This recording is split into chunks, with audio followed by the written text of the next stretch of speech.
All right, welcome everybody to a special live stream from us at Go Cloud Careers. My name is Chris Johnson. I am the Chief Operating Officer.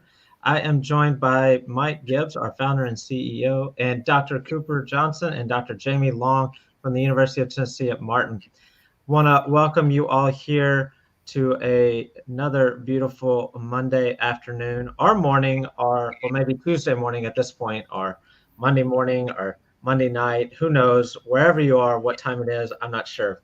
I know we've got a worldwide audience. Actually, let us know where you're from in the chat box. We always like to know where everybody's from. I know Dr. Johnson and Dr. Long always like to know where everybody's from.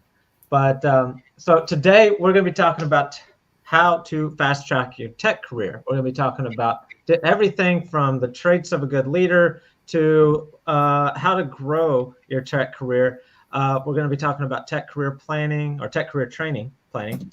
We're going to be talking about tech career progression and everything that you might want to know about how to advance your career or your tech career. So that's what we're going to be talking about today. Again, let us know where you are from in the chat box, whether you are on YouTube or LinkedIn. We always like to know where everybody's from. So before we get started, I have a lot to tell you about. And before I do, Tyrone, can you put that banner up and can you put the link to our mailing list in the chat box as well? I want to make sure everybody that wants to know about all the exciting things that we have coming up knows about them. So make sure you sign up for our email list. So what do we have going on? Well, today we've got Dr. Johnson and Dr. Long here with us. Tomorrow, we of course have another episode of our Head in the Cloud show where we're probably going to be continuing this discussion to a degree, but we're also going to be talking about, do you need to let go of your past if you want to grow? And if you want to grow your career, maybe, maybe not. Maybe some, maybe all. Who knows? We'll talk about that. Of course, we'll have our Q&A on Wednesday. We'll have our regular Thursday webinar at 1 p.m. But guess what? We're going to have it right here also, not just on Zoom. We're going to be right here with you. Wherever you're watching us, we're going to be there. So that will be this Thursday. We don't usually do them outside of Zoom, but this week we decided we wanted to bring them to you where you're at so that it's easier for you to find us. Next week is an exciting one. For Head in the Clouds. I'll let Mike talk about this one. Mike, I know Mike is excited about this one. So Mike, what do we have coming up next week? So please make sure to join us next week. My good friend, David Lithicum. Everybody knows him as a cloud and AI leader. In fact, he's been a CEO, a chief technology officer at every company from IBM to Deloitte. And let me tell you, we're going to talk about generative AI and what it can do for the future and what it can do for the business. He's a good friend. He's got a great book out there, An Insider's Guide to Cloud Computing, that he just released. I think a lot of it, and I think a lot of him, and he thinks a lot of me. So we look forward to having a nice discussion on generative AI, and it'll be fun. Please sign up. You'll hear from two people that together have about 65, 70 years of combined technology experience. So I look forward to the show, and I hope you join us. All right. So yes, so make sure, again, sign up for our email list so you don't miss out on any of those things. And that's just what we have coming up over the next 8 days. That's just over the next 8 days. So who knows what we're going to be coming up with beyond that. All right. Next thing I want to do, actually, you know what? Let's hear from Dr. Johnson and Dr. Long. Haven't had them on here for a little bit. So how are y'all doing over there in Tennessee? We're doing great. I'll tell you what, we got the semester going along, moving good. I still have students that refuse to read the syllabus and look at the schedule. And Chris, you know how that gets me going. But everything's going great up here. We got a little rain. Temperatures are cooling down, so when I walk at 5 o'clock in the morning, my 2-hour walk in the morning is a lot better. That gets my stress level down a little bit. So, yeah. But I'm doing great. How about you, Jamie? I'm great. Things are going pretty good around here. We've kept pretty busy. We've had trying to prepare for all of our Go Cloud events coming up, and so we've kind of been working on a lot of little projects here and there, and things are coming along really nicely, and we're excited about all that we have coming up with y'all. Well, and you guys are coming to our conference too and presenting at our conference, right?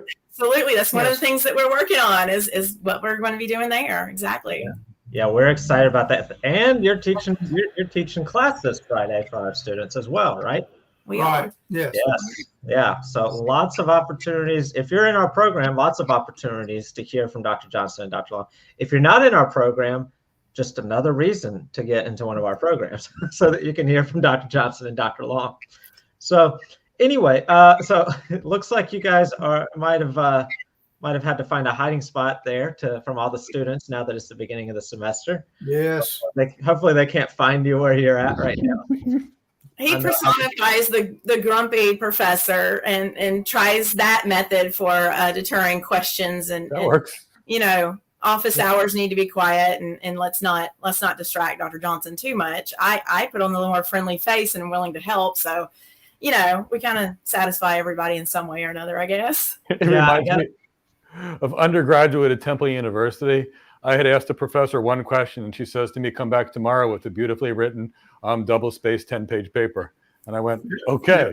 Now, I decided I would research my own things instead of asking my professors questions in the future. But you know what? She had a point. She taught me how to learn. And I'll never forget that valuable lesson. Yeah. That's awesome. Good idea. I'll take Yeah, that. speaking of the grumpy professor persona, that the picture that y'all gave us for Dr. J to be able to use from now on, where he's actually smiling. I joked. I actually had to show my wife. For those of you that don't know, Dr. Johnson is my dad. Dr. Long was my advisor in college, and my wife went to college with me as well. And so she knows it. But I had to show my wife the picture of my dad, and she's like, "Damn, I think that's bigger than he smiled at our wedding." And I'm like, "I think you're right. I'm pretty sure that's bigger than the smile he gave at the wedding." Dr. Long promised me and delivered a big pan of brownies if I smile. So I got some brownies. There you go. Yeah, catching you smiling is not hard. Catching you smiling in a picture is hard. Yeah. Very true. Don't get me wrong. He doesn't smile. You can see here that he smiles. It's just catching him in a picture smiling is the most difficult thing. I wonder who else has that problem. Yeah. He got stopped by the dean the other day, and he complimented about that picture with his smile. He was like, "Oh, I'm so glad to see you smile." And did you say that's courtesy of our partnership with Go Cloud Careers? See what can happen when we partner with others. Exactly. That's exactly right. Yes. When you deal with intelligent people. Yeah. It benefits the university in ways that they didn't even realize. There you go. Perfectly said. Yes. So, all right. So let's move on to this discussion. So I'm going to be playing the role of the MC today, everybody. You know how much I love to be the MC because then I don't actually have to answer any questions. So let's get into this. But before we do, I want to make everybody aware of a free resource that we have that's going to go right hand in hand with what we're talking about today. We have a guide for you that explains why tech skills are not enough. In today's world, even if you want to be in the tech industry, tech skills is not going to be enough for you to have a successful career. And that's what we're going to be talking about here today for the most part, I've got a feeling. Because I don't think Dr. Johnson or Dr. Long is going to be over here talking about servers and routers and all that stuff. But they're going to be talking about how to advance your career and some of the skills and traits that can help you.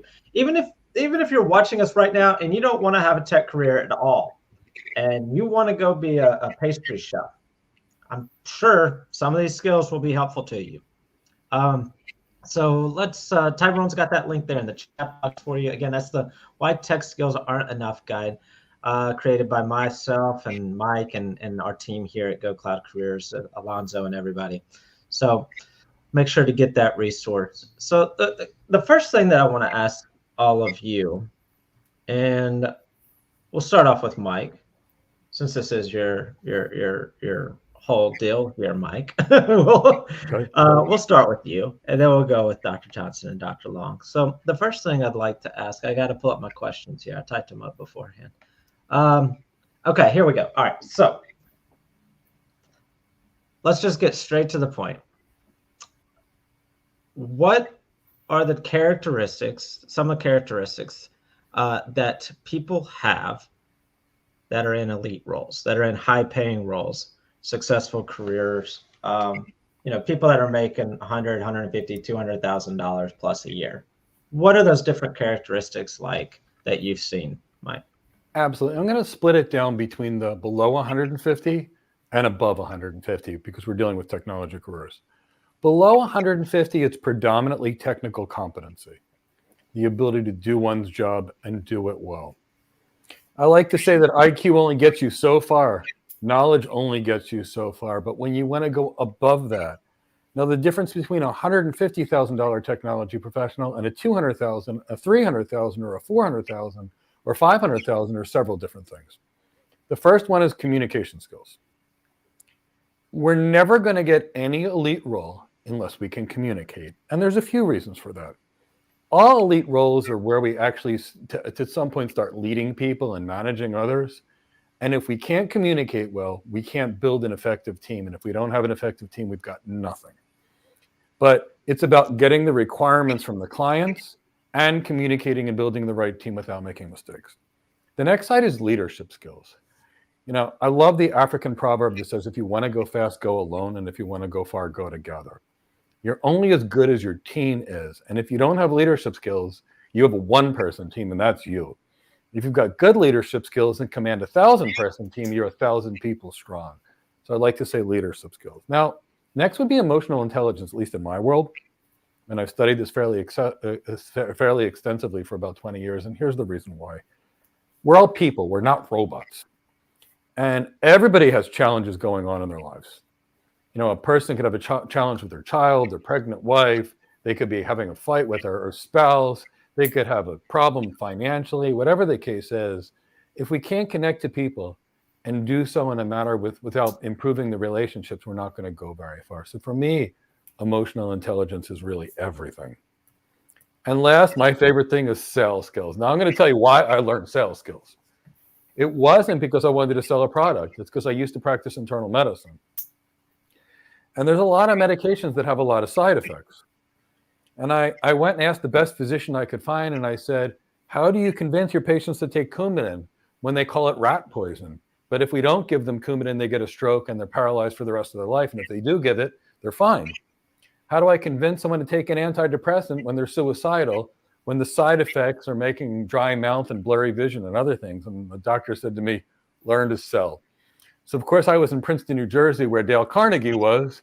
So I was taking sales training courses. And let me tell you, I learned not only how to practice medicine and convince people what they needed, but 6 months later, when I decided I wanted to be in tech, I sold myself into a senior role, bypassing all the junior and mid-level roles along the way. And throughout my career, every promotion I wanted, it was all sales. Every customer project was all sales. So for me, they're the skills. But they're the skills that I can see the difference. And when you look at, and last would be business acumen, the ability to understand business and how it works and why it works and how to tune it, they're the skills for me that I've used to really coach people out of $100,000 jobs into $300,000 and $400,000 jobs for the last 20 years. But that's my world. But there's other worlds. And we've got two professional educators that are shaping today's leaders. They both have PhDs. They both teach at a business school. So I'd love their perspective. Okay, I'm going to piggyback off of what Mike said a little bit, and to let everyone know that's watching today is I know very, very, very, very little about tech, but I do have a little bit of experience on helping develop, as Mike says, the leaders.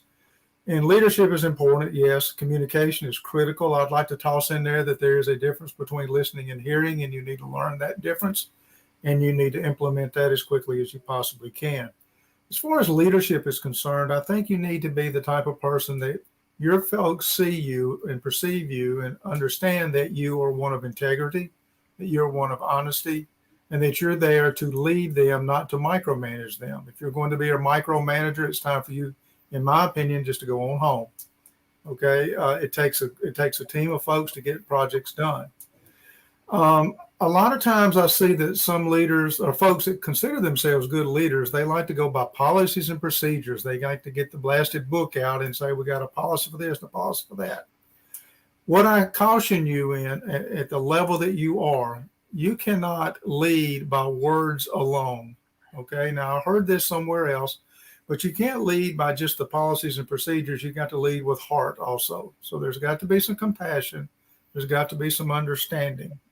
So I'll let Dr. Long add to that. And I agree with everything y'all said. It's definitely a new tier when you get to those upper level management positions. I would say genuineness. People can tell whether or not you're being genuine with them. And at that level, you need their trust. You need them to be dedicated and working hard. So genuineness will go a long distance for you. I would say likability, whether or not people like you, kind of determines whether or not they want to be around you and want to help you. And so that helps in reaching the goals. And it's not one of those skills you can learn as much as you just need to employ your own characteristics, your own personality, and try to work with the other people in those ways. Problem solving skills and being good at problem solving, being fair about problem solving. There's a new level when you get there to the level of problems you're going to face. And how you go about those and the perception others see in what you're doing can make a huge difference into how those problems get solved and then the implementation afterwards, because you can come up with an idea all you want to, but a lot of times the implementation is the team itself. And like Mike said, you've got to have a great team in place in order to be able to have that implementation work for you. And so I think that's really important as well. I would say that contingency planning, of all the planning that's out there, contingency planning is going to be very critical. Know that you don't just have one idea and that idea is going to be perfect and it's never going to have an issue and no one's ever going to have problems with it, because that only happens in a textbook and in Hollywood movies. Everywhere else in the real world, it's going to fall apart. It's going to have bumps and it's not going to be so easy to go forward. So if you have contingency plans, if you have an idea of, okay, so if this part doesn't work out, what are we backing up with? Then that gives you that credibility that goes along with making those decisions and having that team that trusts you, because they know that it's not going to fall apart completely. It's going to be when it starts hitting the rough patches, you've got an idea of what you're going to do. You know what's coming next. And there's a lot of a belief that comes with your leadership when they can anticipate issues to the point where they're making plans for how we're going to solve this when things don't exactly go as we had hoped to. So I think all of that together, along with what Mike said and what Cooper said, you'll get an idea that's a new level, that's a new tier, and you got to up your game at that point. You really got to be the person that everybody can rely on and believe in. And at that point, you've made it. You've got the skills that you need in order to be successful at that level. And something else you might want to keep in mind at that level of leadership, and really at all levels of leadership, is your team is the most important component there. The human factor, the people that you have working for you, is the most important. So make sure that you have a diverse team. You do not want that similar to me concept that you want everybody to think like you do. You want to have people that are going to come out with different ideas and different opinions. And you've got, as a leader, you've got to be open-minded to listen to these folks. Keep in mind, as a leader, you're not down in the trenches anymore most of the time. That's not your job anymore. Your job is to hire people to do the work, and your job is to support them and find the resources that they're going to need. So it's very important that you get the right person in those roles and so forth. So, I've been in situations where people come in. I simply say this: they get a bad case of the stupids, even though they have a good business degree. They'll come in and say, we want to get our team for the cheapest price. Well, folks, you really do get what you pay for when you hire your people. So hire the best, pay them a little bit more. They will make that money back and then some. So you want the good people there. I have to chime in here. If anybody's wondering why I'm consistently laughing and smiling over here, it's because I've had the benefit of hearing from Mike for about, I don't know, 2 to 3 years now. I've had the benefit of hearing, not obviously I've heard Dr. Johnson and Dr. Long for a very long time, but I had the benefit of hearing them in college for 2, 3, 4 years. And the fact that things that they just said are the same things that you hear from Mike, that even though Mike didn't just say it in his entry here, Dr. Johnson and Dr. Long said things that Mike says. And Mike said things in his thing that Dr. Johnson and Dr. Long say that they didn't just say in their bit here. So I'm just over here like, y'all literally say the exact same things across the board. And I found it funny, but it's also true. And, it's that if you're getting the same information from different places, then there's got to be something to it. Yeah. And I just happen to have the benefit of having had multiple years of exposure to both parties here. And so it's like, okay, yeah, you're getting the same information from both sides, from multiple sides. And so there's definitely something to it here. But I did want to point out that there's the big thing that made me realize that when I started laughing. And before I met Mike, the only people that I knew that thought this way were Dr. Johnson, Dr. Long, or any of their proteges. Was basically, yeah, here's what it says in the book, but this is what we're going to teach you over here. It says this in the book, but this is what we're going to go over. This is what it's really like. Here's what we're really going to talk about. And then I met Mike, and Mike does the exact same thing. He's like, so it says this in the documentation. Okay, so here's what it really looks like in the real world. So when Dr. Johnson said, or Dr. Long said that, I kind of laughed a little bit, because that's a problem that so many people run into, especially when it comes to tech careers and tech training. Is 99% of the training that's out there is, here's what the book says, and there's no but. There's no and. It's just, here's what the book says. Here's the perfect scenario. Maybe there's a couple of examples of contingencies, maybe one or two, like the most well-known, okay, if this fails, here's what you do. Okay, well, that's one example. Where's the rest of it? Like, where's the rest? Where's the critical thinking component? Like, where are we getting here? And so I'm glad that you brought that up. Anyway, I don't want to get too long-winded here. I want to see if Mike has any rebuttal. I do want to key in on a couple things Dr. Long and Johnson said that are so important to me. The first one is micromanagement. Yeah. I think the best thing you can do is hire the smartest and most motivated people you can and get out of their way. I mean, the point is, if I hire somebody being an expert at something, they're going to know more than me in that. So ask them, what do you need me to do to make you successful? And listen to that and get out of their way. The worst I heard was somebody tried to tell me why they wanted to learn 10 different people's tech jobs. And I asked, why don't you master yours? And he said to me, how else am I going to tell other people how to do their jobs? I said, if you try and tell other people how to do their jobs, here's what's going to happen. All the best people you have are going to leave and go somewhere where they're appreciated, and all you're going to be stuck with are the people that can't get new jobs. And I promise you'll be out of a job soon. Mm-hmm. I want to go to the planning piece. Chris has heard me say this, and all my students know, and Alonzo knows, what's our primary plan? What's our backup plan? What's our backup plan? And since General Patton said, no battle plan survives contact with the enemy, then we must adapt, improvise, and overcome. And thankfully, we've got a couple plans ahead of time, and we can use that as far as our adaptation. And the last thing that the both of you said was to be able to rely on someone. If you don't trust your manager, and you don't feel that manager is there for you, you'll never get people to really do what they need to, because they'll be afraid of their jobs. They have to know that if they make a mistake, you're there for them, unless they intentionally do harm to somebody. But, mistakes happen, faults happen.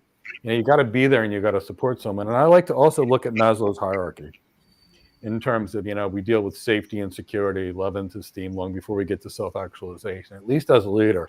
If there's a problem with someone's paycheck, if there's a problem with someone's home survival, that's got to get fixed instantly, because nobody can focus about anything when they're worried about their mortgage or something like that. All right. You work at a company, they get your paycheck wrong. The good manager is the one that finds a way to fix that for you, as opposed to letting you and your family struggle. Exactly. So I've noticed a common theme here. I'm pretty sure about 90% of everything that all three of y'all just said are related to people. Mm-hmm. I think I might have heard one or two that have an indirect connection to people, but pretty much all of them had a direct connection to people. I wanted to point out that theme, and I think that's going to be I got a feeling that's going to continue to be a theme. So I want to piggyback. Secondary to that are directly tied to that. Dang it! I knew I forgot something. Oh, reminded me in the chat box here. Happy birthday, Alonzo. Alonzo isn't on screen with us right now. Alonzo is, I think he's got state testing for his son. He's sitting in a parking lot at the school waiting to pick him up from state testing. But it's Alonzo's birthday. Alonzo is in the chat box. So everybody, let's give a happy birthday, Alonzo. Completely forgot about it. Alonzo, happy birthday. I hope this is a wonderful birthday for you. And also Brandon Bowman, who's in the chat box, congratulations on celebrating that milestone last week. I was super happy for you. So give us a big happy birthday. I knew I was forgetting something. I was going to say something about it, but it just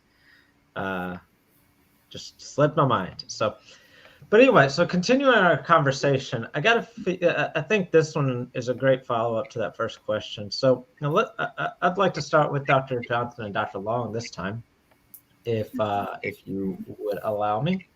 How critical is emotional intelligence to those that are wanting to get to those high-paying roles? How critical is emotional intelligence in someone's career development?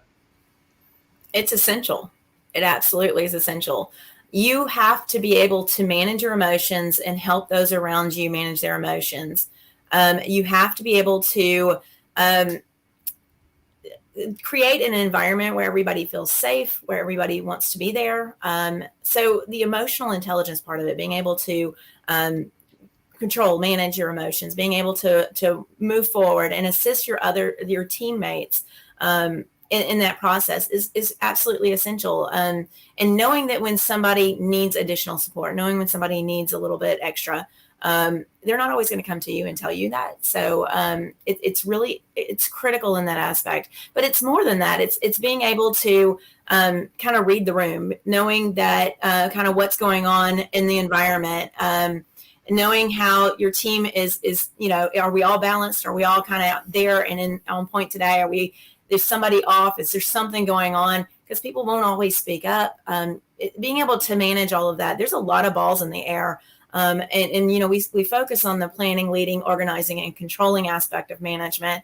But the emotional side of it, being able to handle that part where things don't go the way you want them to, or people disagree with each other, and being able to maintain the professionalism with it. All of that is going to be a critical aspect of it. And everybody is looking to the leadership. And how do we handle issues when they come up? How do we handle conflicts when they happen? When we aren't happy with the progress of the plan or whatever it is, how do we address that? And a lot of that has that emotional intelligence built into it, being able to adequately and professionally address issues as they come up. So you really can't be a solid quality upper tier manager and have the emotional intelligence of a lab rat. You really have to be able to take that to that higher level and be able to, pull it out and show, demonstrate, not just be there for them, but just show them that you have that intelligence, that they can trust you.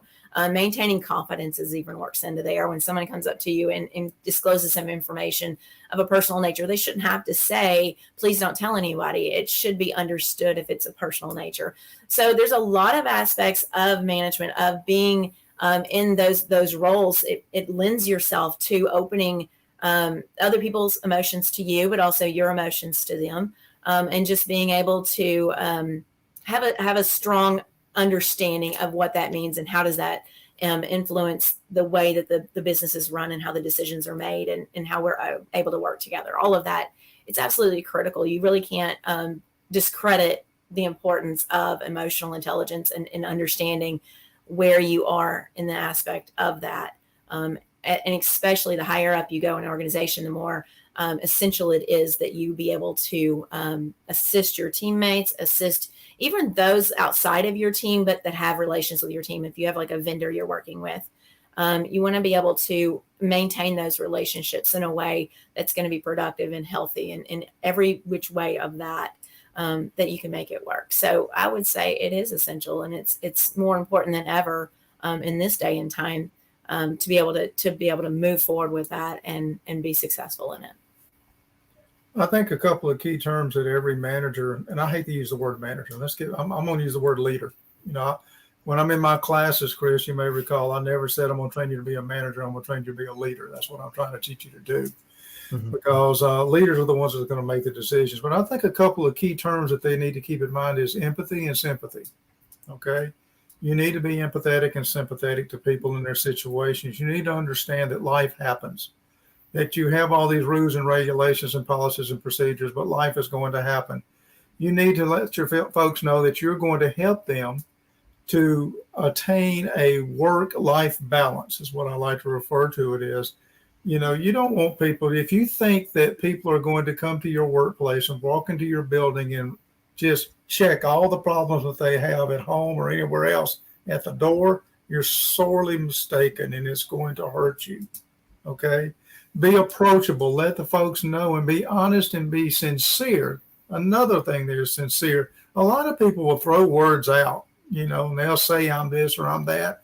One of the ones that really gets my goat sometimes is when they say, I have an open door policy.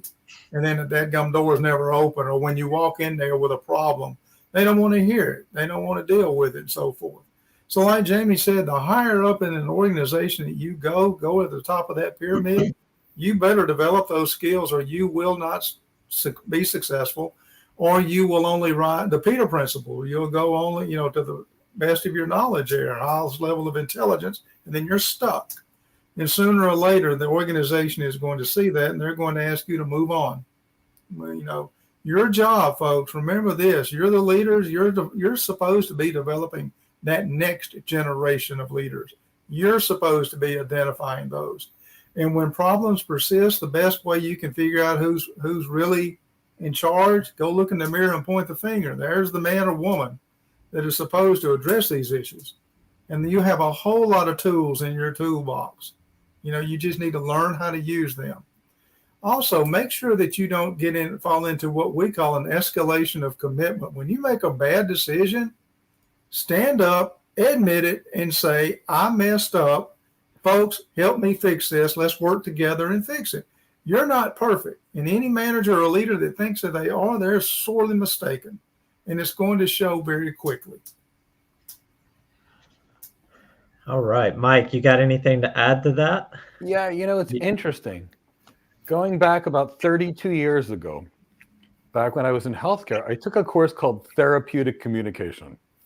That was really before people started talking about emotional intelligence. And the reason I took it was my wife convinced me. We were dating at the time, and she says, you got to go take this class. She says, you're a firefighter, paramedic. She says, I work on the ambulances too. She says, I look at the way these paramedics talk to the people and argue. Therapeutic communication is going to help there.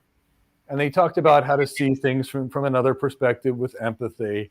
They talked about how to communicate and get people to talk and being non-judgmental and having emotional intelligence. And here's what I noticed. Now I'm at the firehouse. We're going on all these 911 calls. And every time there's a belligerent junkie, other people are getting in arguments and fighting with him. And the people are just, hi, Mike, it's so nice to meet you within 2 minutes. Everybody's calm and peaceful in the ambulance. I'm taking them to the hospital. And it was like, wow, that was smooth. I made it halfway through school. And one of the professors asked me to create a program with them to actually train nurse practitioners while I was a student because of the way I communicated with others. I was in my first tech job over 25 years ago. And there were all these people that were afraid to come out, that weren't allowed to talk. They were locked in a room. They'd bring pizza out and they were occasionally allowed to shower. And they were like, Mike, why can't I get promoted? Why can't I get promoted? And I started teaching them how to relate to others, how to communicate, how to be non-offensive. And the next thing they realized, they're getting big, giant promotions. And I went, wow, this emotional intelligence is really important. And then I spent about 20 years learning emotional intelligence. And I took all the normal training, but I did a few different things. If we're going to control our emotions and other people's emotions, we have to manage our emotions. And that's usually what's missing from emotional intelligence programs. So at the University of Pennsylvania, I learned cognitive behavior therapy because they invented it there with Albert Ellis and David Burns. about how to take your negative thoughts and redirect them in the positive one so you could stay in the game. I've been a martial artist for about 30 years, and I used some breathing techniques from martial arts to calm myself down. And then I was sentenced to yoga about 17 years ago from a martial arts instructor. They said, if you want to achieve this, you will go to yoga 3 times a week. Anyway, nonetheless, one of my best friends is Todd McLaughlin at Native Yoga. It's the best yoga studio I know. He put me through a 500-hour yoga instructor program. And I actually blend cognitive behavior therapy, yoga, meditation techniques, martial arts techniques with traditional emotional intelligence. And when I apply these for people, the changes are there. I recently had someone with a tech background went out to a $140,000 job, just got a $404,000 job. And the real difference, this is emotional intelligence, leadership, business acumen, and communication skills. And I see it every day. So for me, this is my world, but I was in it before they called it, they used to call it therapeutic communication, at least in healthcare. Yeah. So there's something that I think Dr. Long mentioned it previously, and I think it was either Dr. Long or Dr. Johnson mentioned it again. Where's my notes? Yeah, I talked in both things that we've talked about so far. Words have come up. Just words alone aren't enough to do anything. It's not, I wanted to kind of point that out. I can't remember the exact context, but I think we were talking about being empathetic in some way, shape, or form, and not just saying the words, but actually practicing it or showing it. And then I can't remember, in the previous question, there was in the same thing you said, you can't lead by words alone, is what you said. And so I just wanted to point that continuing thread of, you can't just say, you actually have to do, whether it's leading or whether it's practicing emotional intelligence or empathy.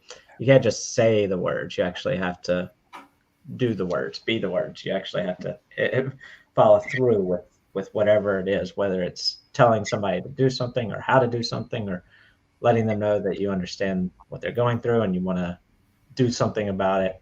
If it's that messed up paycheck, actually trying to get that paycheck fixed as soon as possible, instead of just saying, oh, okay, I'll try and get it fixed, and then not actually doing anything. I saw that continuing thread of words versus action, and I thought that was interesting. So there's 3 different things that I've pulled out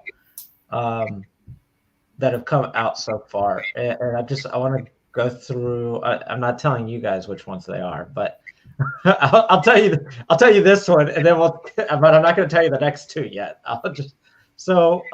We talked about communication skills.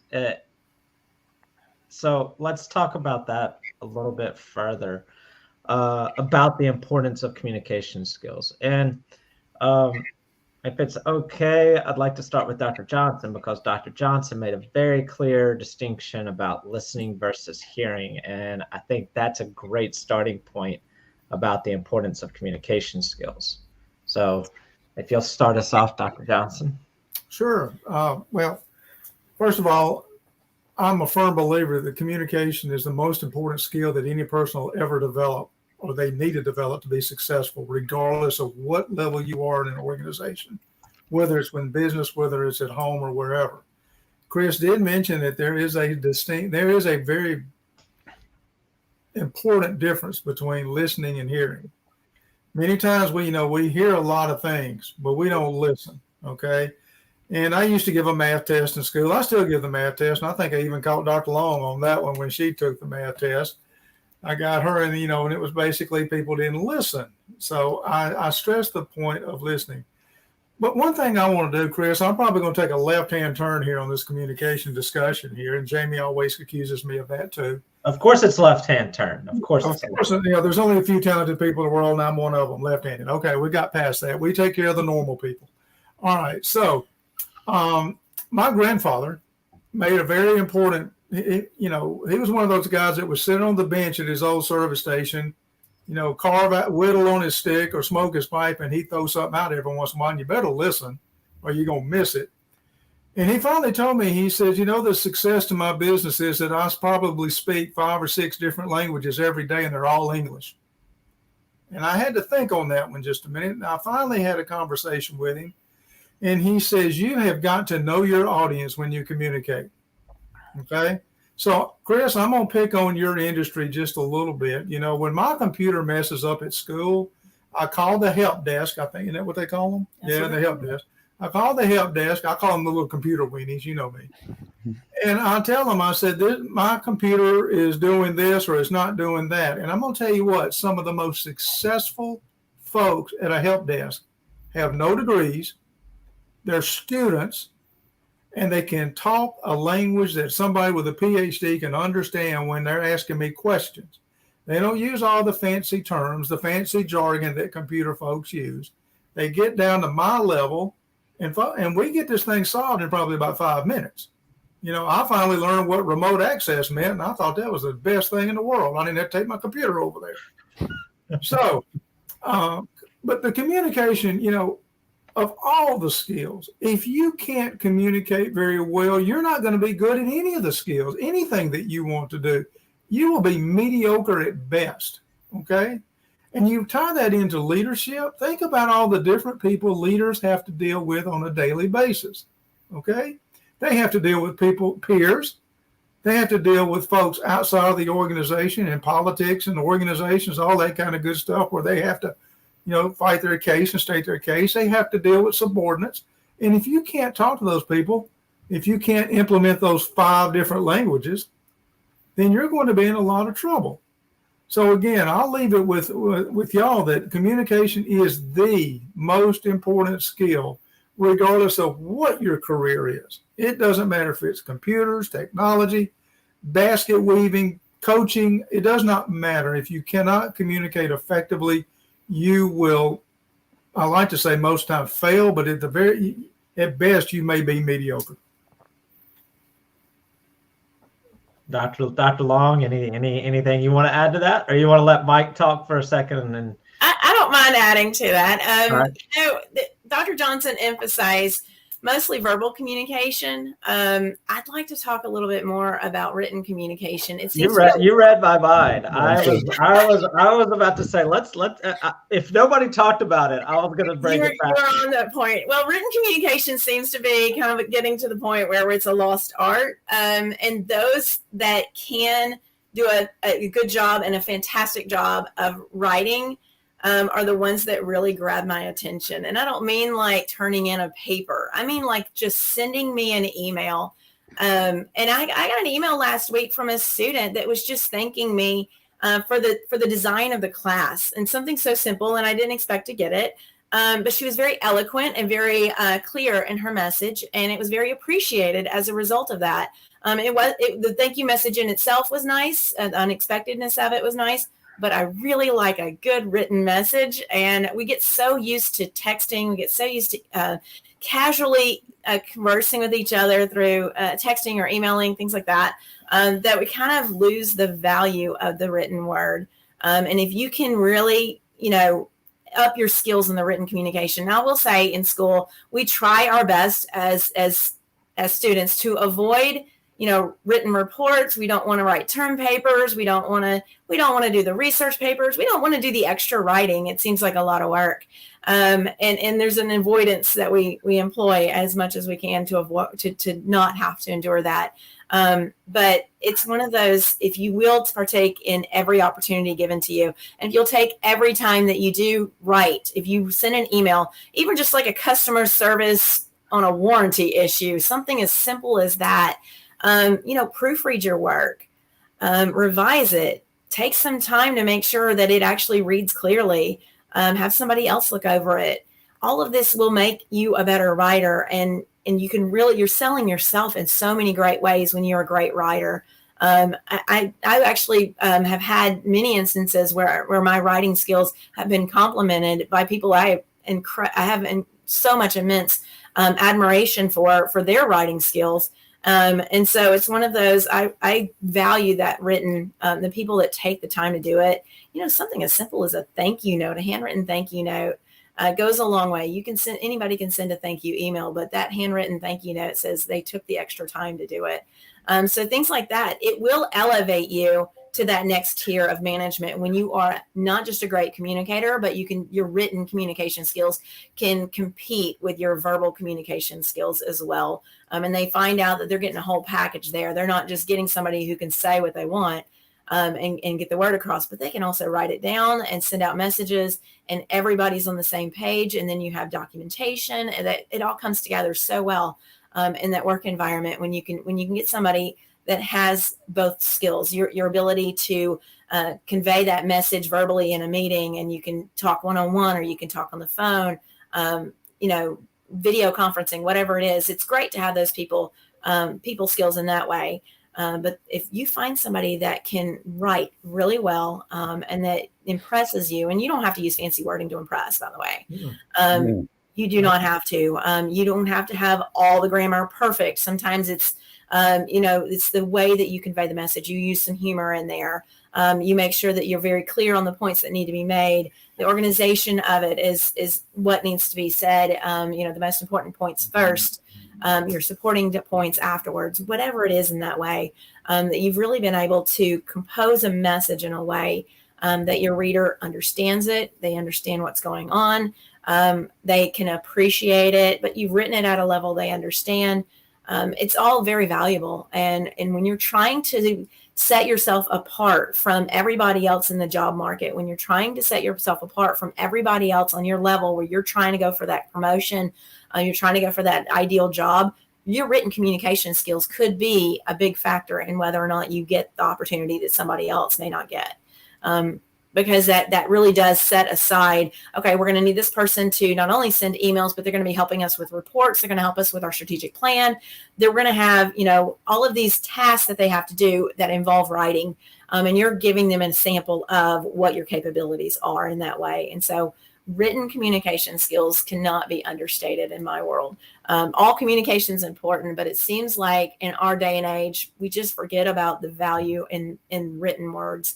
And how they can send a clear message across as to the quality of employee that you are, and that you are going to elevate the entire organization just by being that person that can email, company wide and get clear messages sent. I have had so many over the years experiences where an email sent out and then there's a corrected email sent out afterwards, and then another corrected email possibly sent out after that.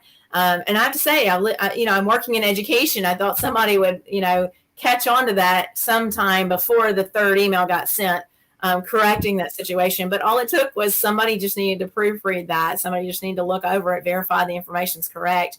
It would have taken them another 5 minutes to do it and saved them a little bit of humiliation. So just don't be that person. Hopefully you can send out an email and it's correct the first time. So those are the kind of things I'd say are pretty critical, but they can set you apart in a good way. I love the ones that you mentioned. Now, I'm terrible at remembering to send attachments to emails. Chris could tell you that. I send the email, it's perfectly written with no attachment. And then Chris says, where's the attachment? But, the criticality of written communication is so significant. We don't get the best jobs by applying for them. We get them either by building a network with a recruiter. And how's that first initiation done? Written email.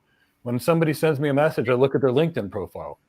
If they've got 15 different careers on it, all at the top, I ignore them because I figure if they don't know their job, I can't hire them for a job.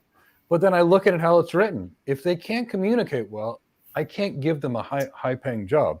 Any job over $150,000 a year requires a lot of writing, whether it's writing memos, whether it's responding to a proposal like an RFI or RFP, whether it's documenting a new business solution, a new business architecture, a new technology architecture, whether it's summarizing meeting notes, you've got to write. And those written skills are so important. And that's why I teach writing skills in all of our training programs. But the communication skills, I have a rule, no acronyms and no industry buzzwords. So I come from a world where precision communication matters. If I prescribe someone atorvastatin, which is a drug to lower cholesterol, and I talk to any doctor in the entire United States or Canada, and I mention it's atorvastatin, they know what it is. Now, drug companies like Pfizer spend millions of dollars coming up with funny names like Lipitor. And then when it goes generic, there's 50 different names of that same drug. That causes confusion, that causes errors, and that causes death. That's why all doctors use a common lexicon, common language, common taxonomy, whatever terms you want to use. In tech, we've got companies like Amazon and Microsoft and Google, and they've got a great product, but they make up these names that are meaningless because they sound cool. And in the end, nobody even knows what it is. So I have a rule: no buzzwords, no acronyms, and simple, plain language. I had an executive coach. I've had her. She's been with me for about 20 years. Her name is Frances Dare. She's amazing. She and I worked together at Cisco. I had just finished my MBA program. It was the second MBA I had done. And I had a group of chief information officers and chief technology officers and CEOs, and they were going to tell us their needs for the future. So it was my job to build a group and listen and take down notes. I gave a presentation on my first day, the first year I ran that council, and the look on the people's faces was this, or they were on their phone like this. Now, I just got done business school, and I wanted everybody to know that I finished business school. And I gave a presentation, and I'm not feeling good because I know what the body language in the audience was. And I said to Frances, "What you think?" Open-minded, because I didn't want to bias her. And she says, "Do you mind if I send you a book?" And she sent me my favorite book. It might actually be under here at this table. If not, it's Why Business People Speak Like Idiots. And it was about all the ridiculous terms and fluff like world-class people come up with, and all the meaningless language and all the obfuscation people are doing. I'll tell you, it changed my life. Got that book, got 3 promotions inside of 3 years. It literally changed everything.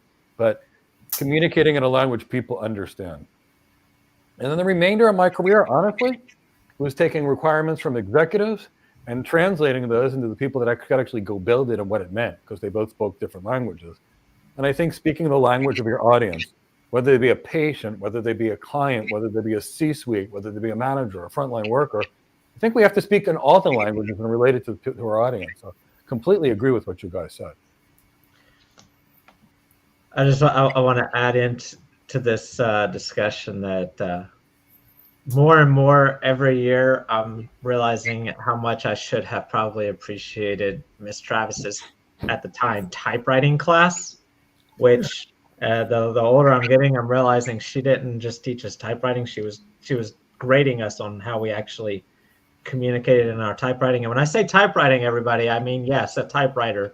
In 2004, I was taking typewriting. It was a requirement in high school.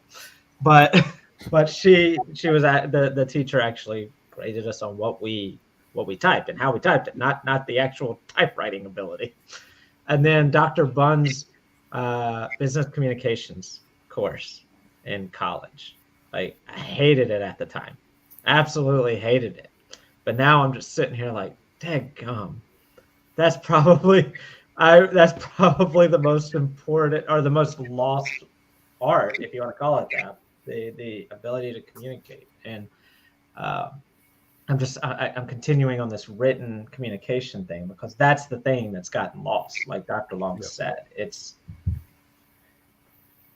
and not even just the thing that you write, how you send it.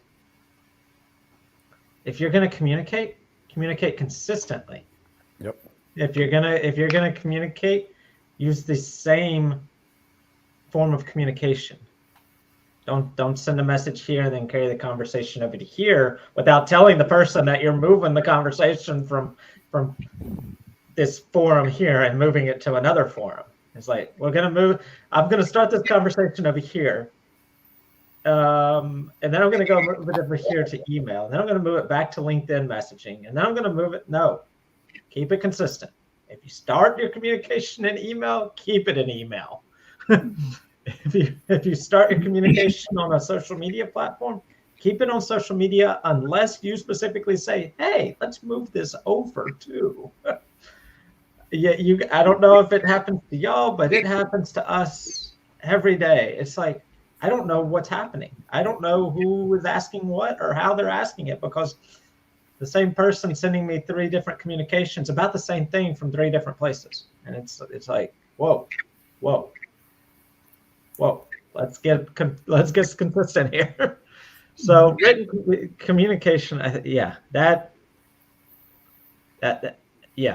could talk at days about communicating effectively. So thank you all for sharing that. I do want to get to, so I've got some more things, but I also want to take some of these questions that Angelo has been so nice to bring in. Angelo is one of our alumni, I guess you would call him. He's a working enterprise architect right now.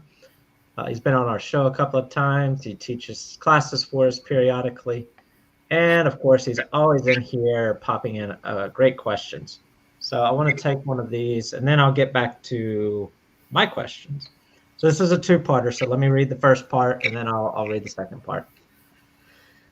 What advice would you give to someone who doesn't feel leadership or being in charge comes naturally to them? They don't feel comfortable as a leader or want to be a worker bee. What is the progression toward being the leader people have inside? I think there's a couple ways to answer this. I think I'm going to first take the John Locke approach, and then I want to hear from Cooper and Jamie as well. The best leaders don't want power. They do it because they feel they have no choice. You know, Angelo, I know you, and I fell into leadership. I had no choice. What was around wasn't good enough, and I decided that I was just going to step up and do the job. I became the leader, and then at some point I just got promoted into being the leader. But you have to want to lead for the right reason. You have to either want to develop someone, you have to want to get the company to an outcome, you want to get your team out of the firefight. You got to do it for the right reason. So for me, that's the first part. Once it's that, it's about believing in yourself. If you know you have the skills to help others, go help others and believe in yourself. The hardest part in life is to know what we're actually good at. Angela, I know you. You're quite a good leader already. I don't think you know it yourself. And I think you need to believe in yourself. You've got a lot more in you. I mean, I've seen you do it. I've seen you display it. I've seen you teach it. And I'm sure the MBA you're working on right now is going to help you even more along the way. But, you know, if you don't feel comfortable enough, practice some more. You know, even an MBA is not enough. You know, after basically 1 in 7/8 MBAs, I went and took leadership training, and I work hard to get better every day. And I asked my team, am I doing a good enough job? What can I do better? What don't I do good enough? So that's what I would say. But, you know, we've got 2 leadership experts here, too. I'd love to hear what they have to say. Well, I'm going to tell you, Mike, I kind of fell into something like you did, you know, just kind of got tossed into the fire there. When I came to UT Martin, I was hired as a lecturer. And I mean, I wasn't even in a professorial rank or anything. And I didn't understand this, but the dean at the time had a goal, which he did not share until all of a sudden he said, there's a chair, the chair's job is open. I would like for you to do it. And the reason he set me down and said that is he says, I think you have the skills to bring this department back together because it is fractured.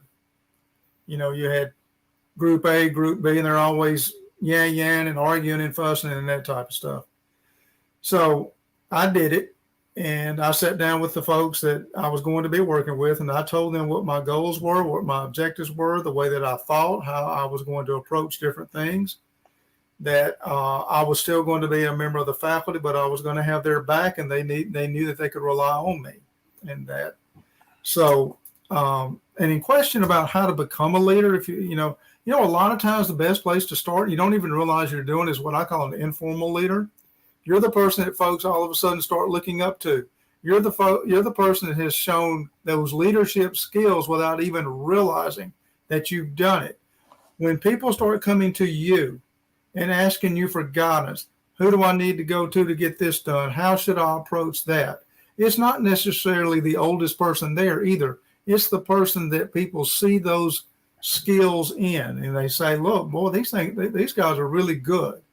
Okay. Now, not because she's sitting here, but Jamie is really good at that. I've seen her take those informal leadership roles, step up to the plate. And now she's probably going to hear something she doesn't want to hear, but there's about 90% of the faculty in our department are always asking me, do you think we can get Jamie to step up and be chair of the department based on what she has shown them? So she has those leadership skills. So, and again, Mike is exactly right. Stay up to date, stay current, read, educate yourself, always try to better yourself. And that's what leaders do. You know, those skills will come out very quickly and people will see you for them. You know, so I think that's pretty much the way I'd go with that. Jamie, I'll let you add something. I want to address the first part of the question is, what advice would you give someone who doesn't feel leadership or being in charge comes naturally to them? I can say over the years, I've been in that position where I'm just not confident in myself. I don't have the confidence that I could be that leader, that great leader. And what I did is I took it upon myself to try to better that aspect, to gain my confidence in those areas that I felt I was weak in. And so what I did is, when I knew that a decision had to be made and that the manager was making the decision, I would evaluate, how would I handle that? What would I do in that same situation? How would I move forward with this? Sometimes I went with the same idea and decisions that the leader in that position actually went with. Sometimes I would go in a different direction. And so it was one of those, by challenging myself, I felt like I was getting to know that position a little bit better. I didn't have the responsibilities on me. I didn't have the pressure on me. No one was reporting to me. But rather than just kind of allowing somebody else to take on that role and me disengage from that, I decided to take more of a honest, personal approach to it. And I've learned a lot by also going and asking other people that I thought were good leaders, people that I found to be mentors, the ones that were strong leaders that had the characteristics I really admired and thought, I wish I could do better in that area. And I would say, pick their brains as much as I could. Oh, yeah. And the one next to me is one of the ones that I did ask a lot of questions to. And the questions I asked weren't just open-ended questions. Okay. There's a situation that's developed. What are you going to do in this situation?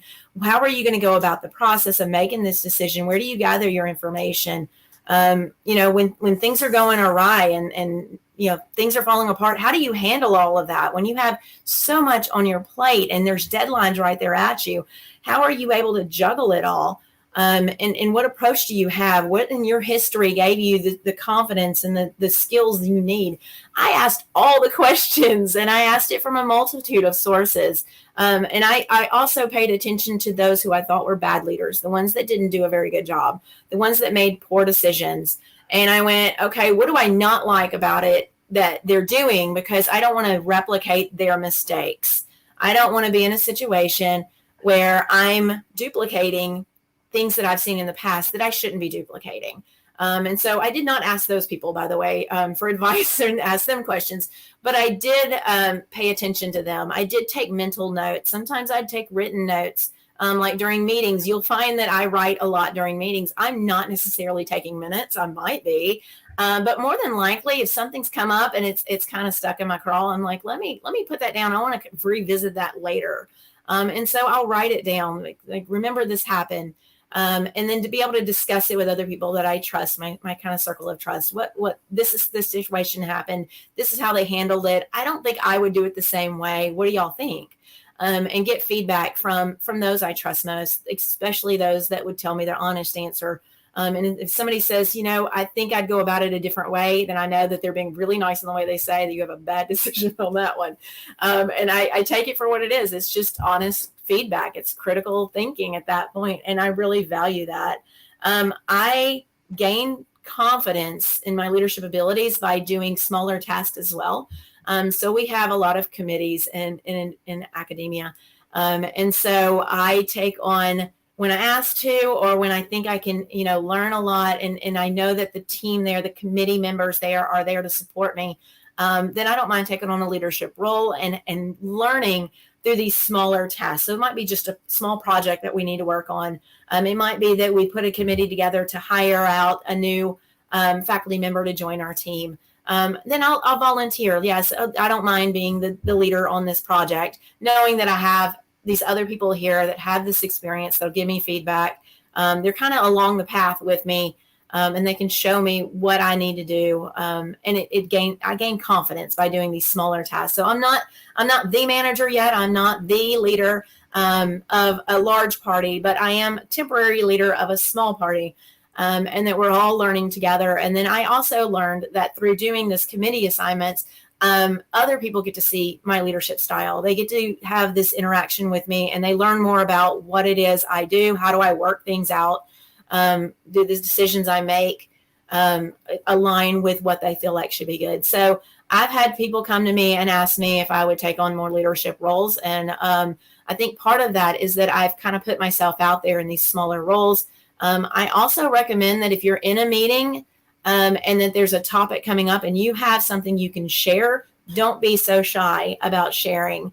I wouldn't say that you want to overshare, but it does help for people to see kind of how your mind works and what you're willing to put out there. So when we have meetings, you'll find that some people won't say a word and some people talk too much, and you want to kind of be somewhere in the middle of that.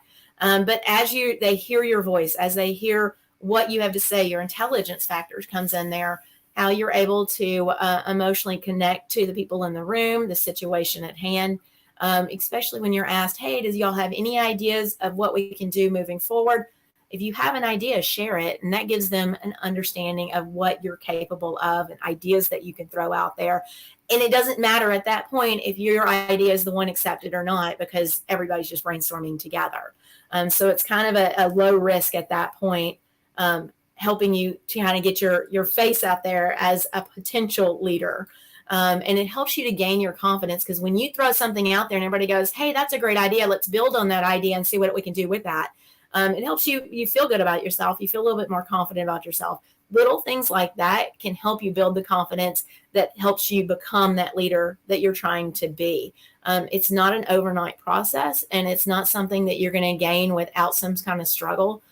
So you just have to know and anticipate that there's going to be bumps along the road that you need to deal with. But to train yourself, to put yourself out there, you don't honestly have to feel confident in everything that you're doing. But if you have a good team around you that's willing to work with you, it'll help that confidence along a little bit. I would say the last thing that I would advise in order to kind of fill more of that leadership role that you're looking for is to build your relationships about those that are around you, those in your community, those in your network, in your industry. You never know where those leadership roles are going to come in. It might be at your current industry. It might be at a new one. I know Mike went into a new industry, took on new roles. It might be within your same company, but at a different department.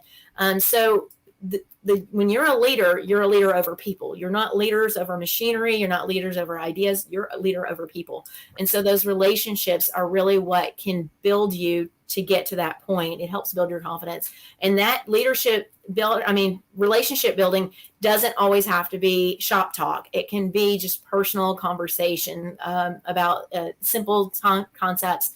How was the game? What's the weather going on? All the way up to, I heard your daughter had surgery. I hope she's doing okay. And, let me know if there's anything I can do for you. Those kind of reaching out, those are building relationships, and that's building trust as you go along. And once people trust you, and they see that you have those leadership skills, they're more likely to get behind you when you want to take on that role of a manager or a leader in the organization. So I want to continue real quickly on everything that Dr. Long was just talking about the building it, like purposely building your confidence or building your leadership skills. Your opportunities are not only work related. You're in a social organization, you're in a civic organization, you're in a religious organization, you're in some type of organization. There's going to be opportunities. If you're in the Noon Lions Club of Cleveland, Mississippi, there's going to be opportunities to take leadership. If you're junior auxiliary, if you're in the junior auxiliary chapter in your local area, there's going to be opportunities to take part. If you're active in your local church or synagogue or mosque or whatever it might be, there's going to be opportunities to take leadership roles or leadership responsibilities, and maybe not even starting at leadership, just taking part in a committee, like Dr. Long was talking about there. So don't just limit yourself to, okay, I can. My only opportunities are at work. No, it could be youth soccer in the town that you live in, and they always need people to step up and lead. So I just wanted to throw that in there. That don't just limit yourself and look for opportunities to build that confidence and those leadership capabilities at work. Look at everything that you're taking part in, Maybe it's PTA. I don't know. So I just wanted to throw that out there. There's a question from Cynthia that I wanted to get to, and then I got two more of my three things that I noticed from the earlier part of our show. So Cynthia asked about us specifically. Do you have any sales or leadership training you can recommend? I want to be a cloud architect executive level and be excellent in that role. Thank you. So the answer is yes. I recommend one of two things.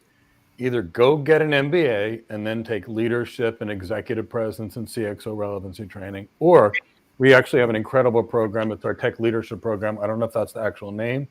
And it's a hybrid between an MBA program and those leadership development programs. And of course, Dr. Johnson and Dr. Long are teaching in this. It's a collaboration with the University of Tennessee at Martin for the academic part, and of course us for the stuff that you do out of academia.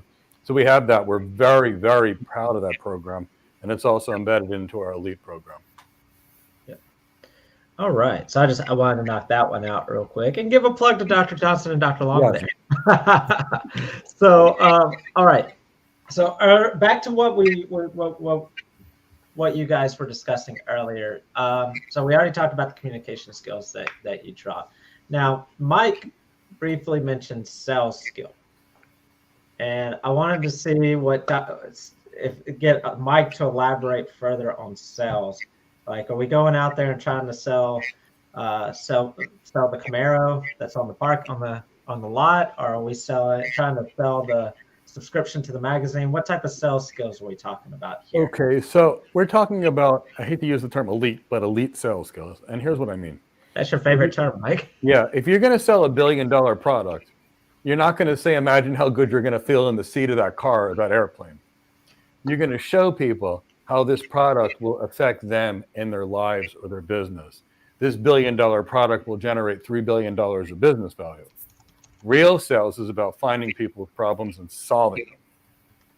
But it's about communicating them and positioning them in a manner that's relevant to the person so they can see how you're solving those problems in their language. If you want to get a promotion at work, you've got to convince your manager why you should be promoted versus the other people on your team. If I want to go to an Ethiopian restaurant because it's my favorite, I've got to sell my wife, who prefers, a cheeseburger, why we're going to go for Ethiopian food. And I have to sell her every single day. And of course, she sells me into what she wants. And it's a battle of whose sales skills are better. And it's usually I do what she wants, but that's neither here nor there. It's the secret to being married for 28 years.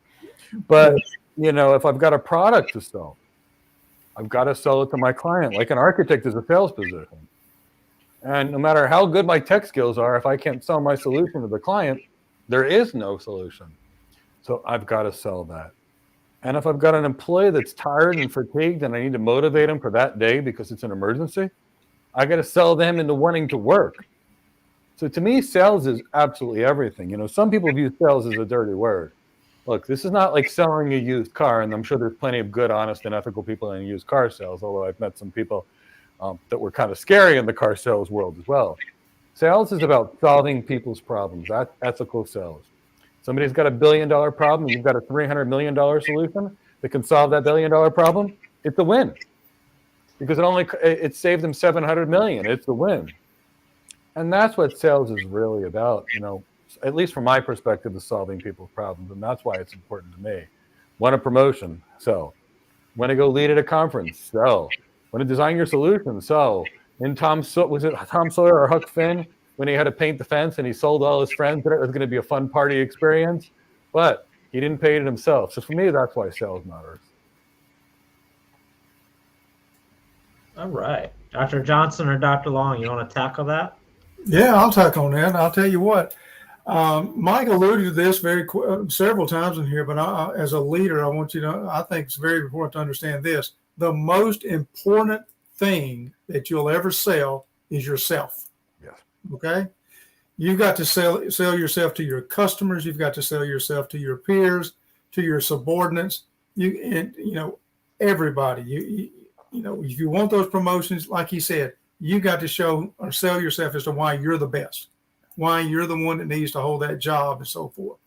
Now, back years and years ago, and we won't talk about how many years ago, I got a degree in marketing also. and I had to take a professional sales course. They called it professional selling. I don't know what they call it nowadays and everything. But my professor told me, or told the class, he says, when you do a sale, when you're dealing with sales, get to the point. Okay? You can do a little fluff, but if you sit there and just keep putting fluff after fluff after fluff out there, go walking all the way around the world, going here, there, and everywhere, you will lose your customer.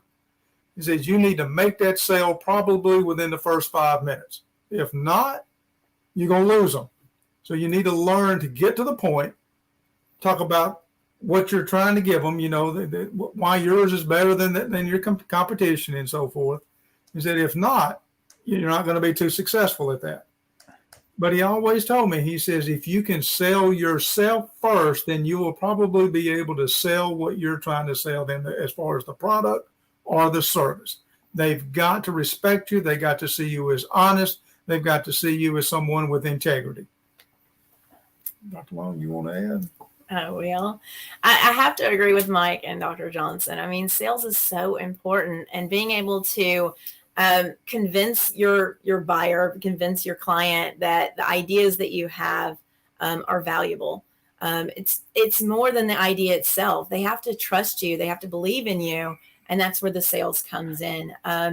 It's one of those, we shop around for everything. But one of the things that we shop around for, and we have to believe in, and we actually have more of a focus on that, is doctors. I mean, we're going to look around and say, who do we want we trust with our health, and we're more particular about who we're going to trust in that way. So why aren't we trusting, or why aren't we kind of putting that same emphasis on other people that we deal with? I mean, even just the lawn care worker, there's others out there. So why not force them to sell themselves in a way that's going to be why you over anybody else, and anybody else doing this job?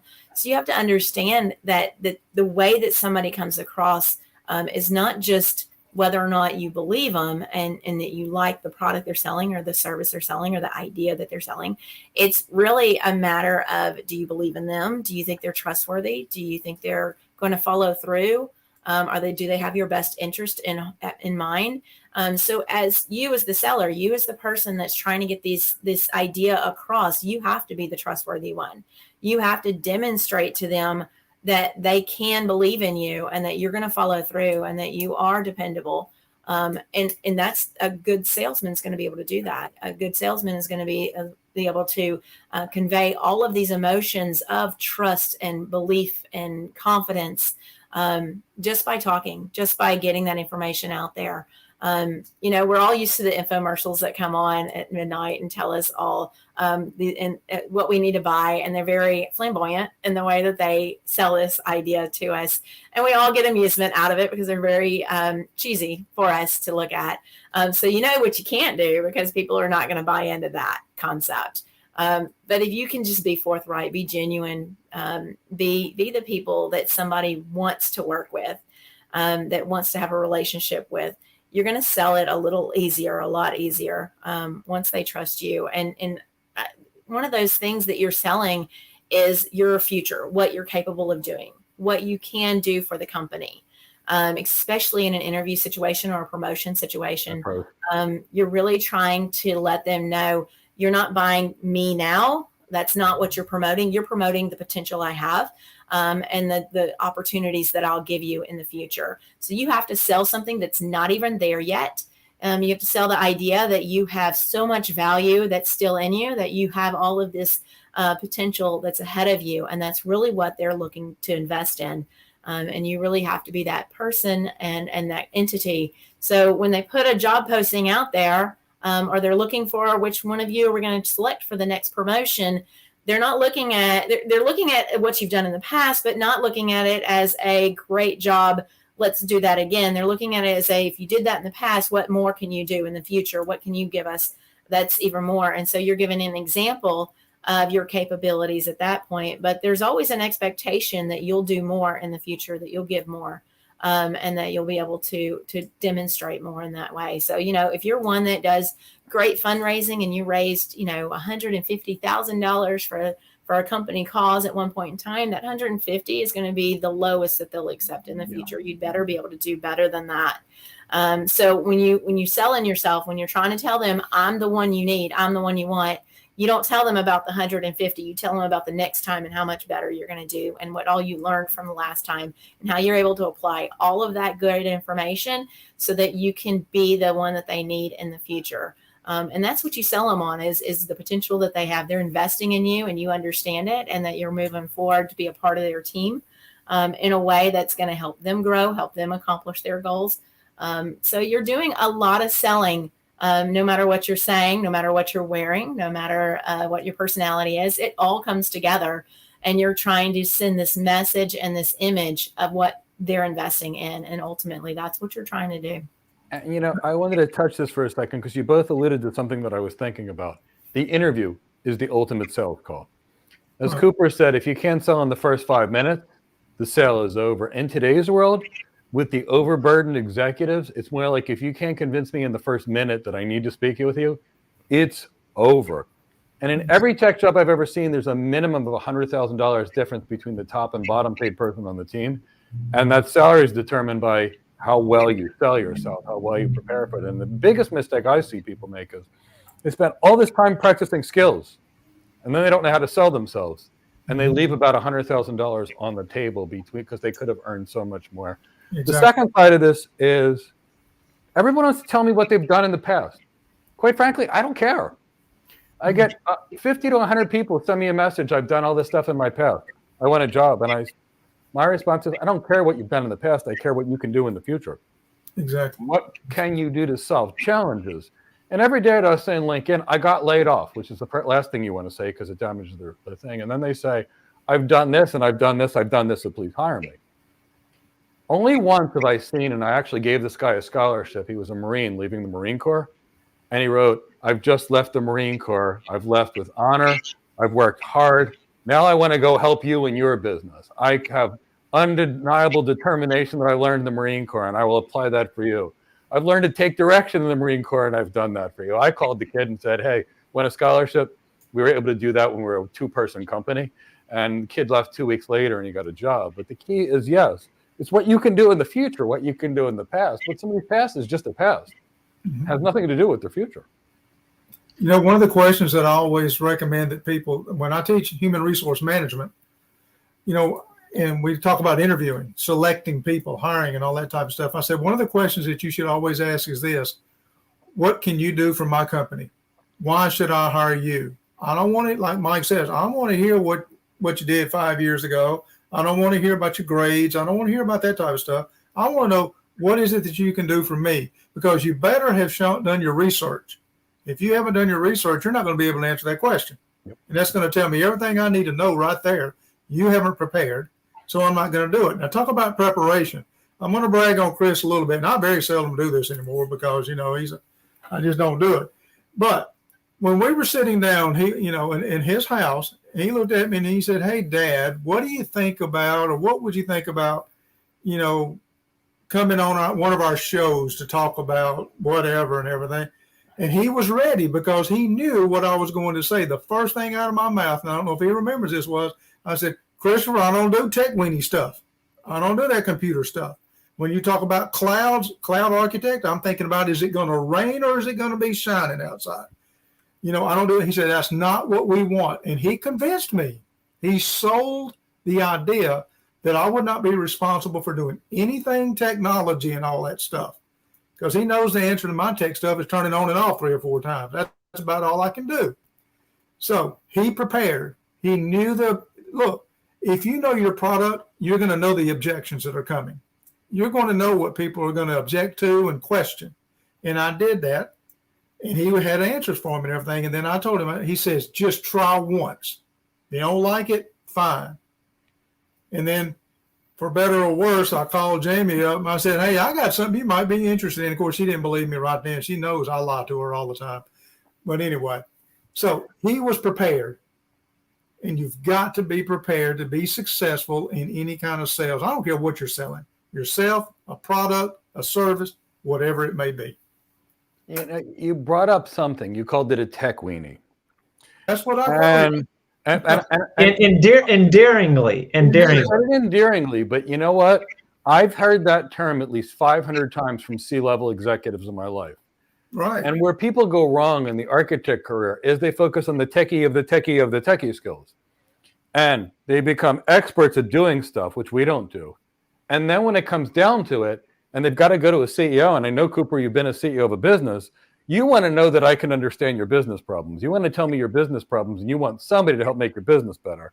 If I ask you about your business vision, you're going to talk about that business vision, and I need to understand it. And then if I ask you to map out the business processes, you're going to tell me, and then I can say, okay, to do this, how would you like the business to run in the future? And then only then can I start thinking about what kind of technologies can actually solve those business problems. Then I can go lead a team to go design the thing.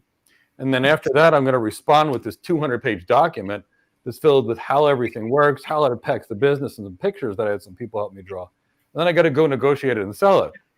What problem is that people try to get that techie, and then they want a job where they have to be a management consultant of tech, and that's really what an architect is. And they show up, and then they go on an interview, and here's what happens after the interview. The hiring manager and team say, that's another tech weenie. I don't need the tech weenie. I need them in the back-end engineers. Here I need someone that's got business, got leadership, got sales, got et cetera. I love all techies. And we need those people that can build the stuff. We need those people that can fix it when it breaks. And we need the people that can design it. But they're all different. But it's interesting you said that, because that's a term I've heard from executives every single day. And I hear from hiring managers and their management, don't send me the techie's techie. I want someone that's a business exec that knows tech. Yeah, when I worked with my dad's business, he was an engineer by training, mechanical engineer. And I finally told him, you need to get in the back room and do what you do and let the rest of us deal with the public, because you have absolutely no people skills. And then I got so tired of hearing, well, I've been doing it this way for 40 years. Well, guess what, big boy? It's not working. Yes. I know, get back there and do your engineering stuff. So yeah, you and I have been down that road together before, Mike. I understand what you're talking about. All right. Don't make me pull out the buzzer, y'all. All right. So before I get to the next one, Dr. Long said something about infomercials, and it got me thinking. I don't know if any of y'all watch Friends, but my wife and I love Friends. It's not called, what is it called now?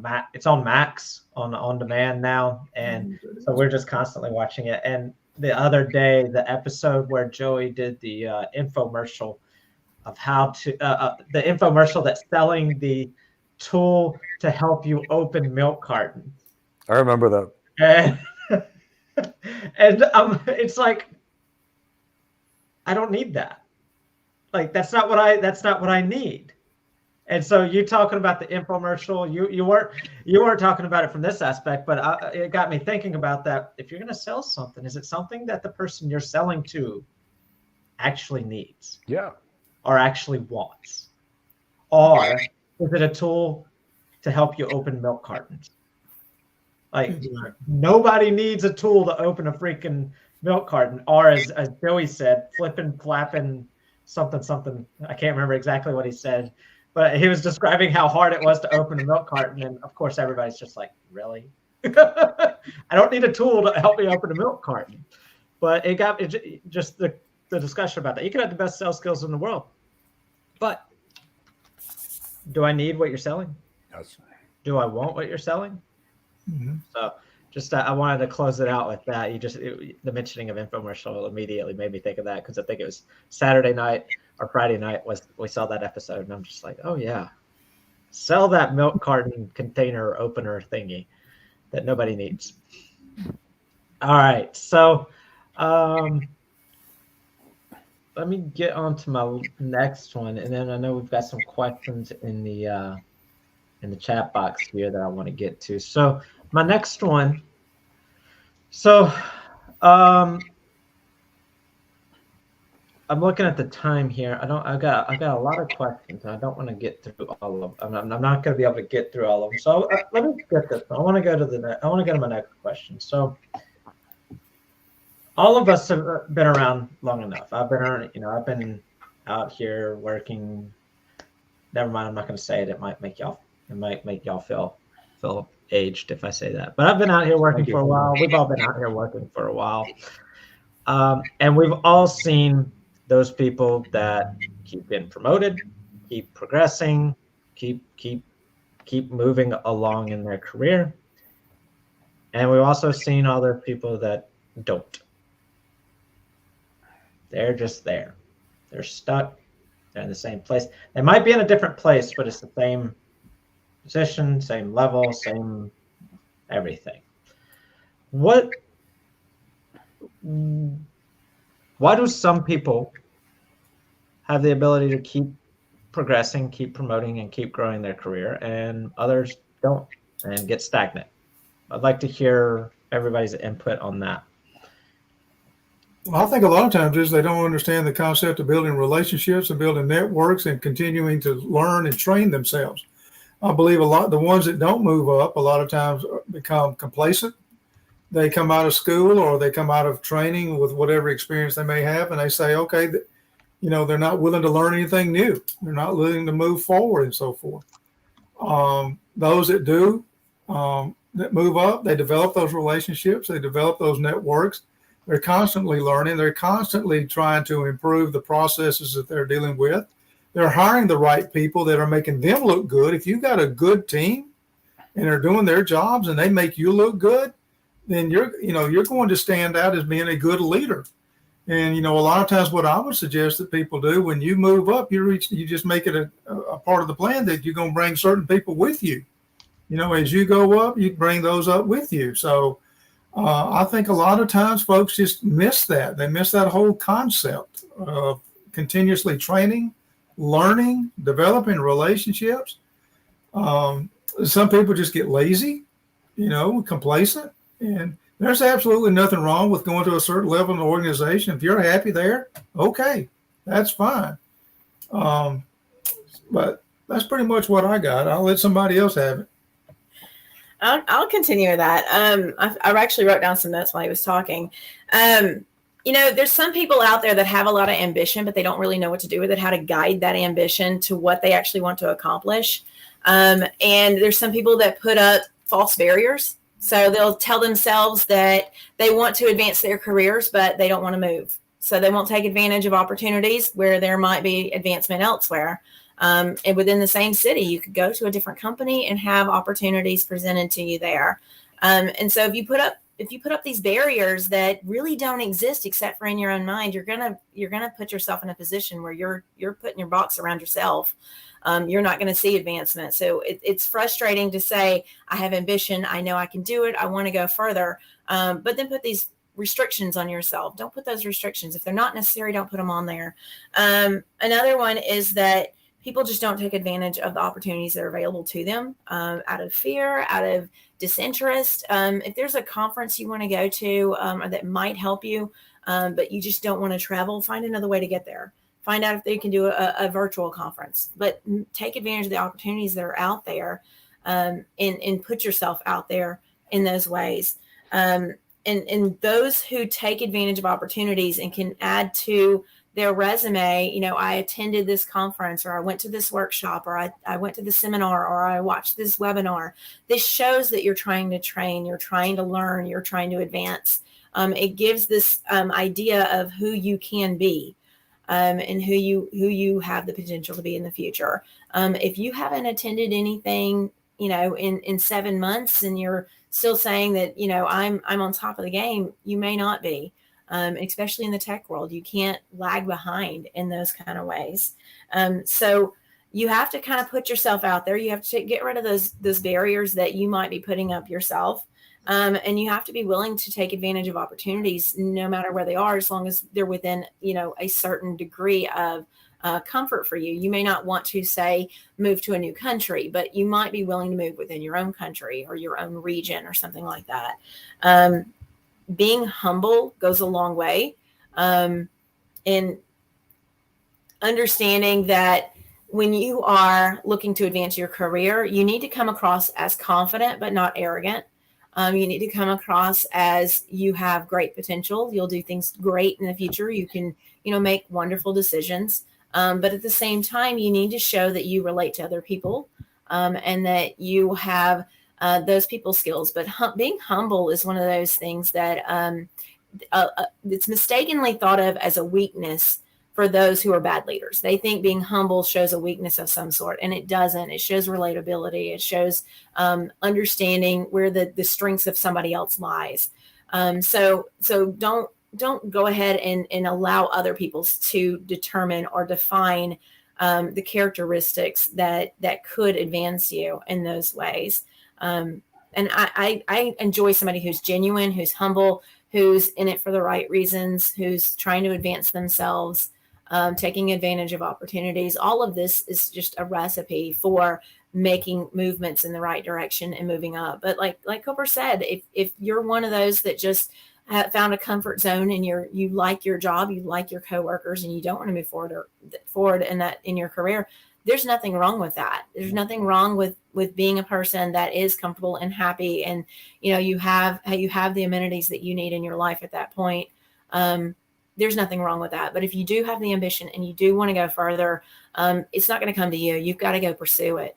And pursuing it sometimes means getting outside of your comfort zone to the level of what it takes to make advances in your career. And I agree with everything you all said. And apparently I'm learning to speak Mississippi from Chris, in addition to the Greek and the typical English that I speak. 100% agree. I want to add a couple of things. One is you have to love your job. And I see this every day on LinkedIn. You can love your wife, you can love your house, but you can't love your job and you can't love your company. If somebody works for me and they love the company, and I have somebody that doesn't love the company, I'm going to put all my effort into the people that love the company because they're going to be part of the company in the future. And authenticity and care means everything. The second one, and we're going to have a whole show dedicated to this, is it tomorrow? It's the right skills. So I used to be a BGP expert. I still am. And while I love BGP, and trust me, I've got 10,000 hours in this routing protocol, when I wanted to move up into management, I asked my manager, what do you want? And he said, I want more leadership skills, more executive presence, more CXO relevance. He said, I don't need more BGP. Now, in tech, you know what most people do when they want to get promoted? They go back and learn their junior level tech skills, and they don't focus on the leadership skills. So they have the wrong skills. And to move up, sometimes you have to give up your old skills. We've got a whole show about that tomorrow. The next thing is people that don't move up are people that aren't liked.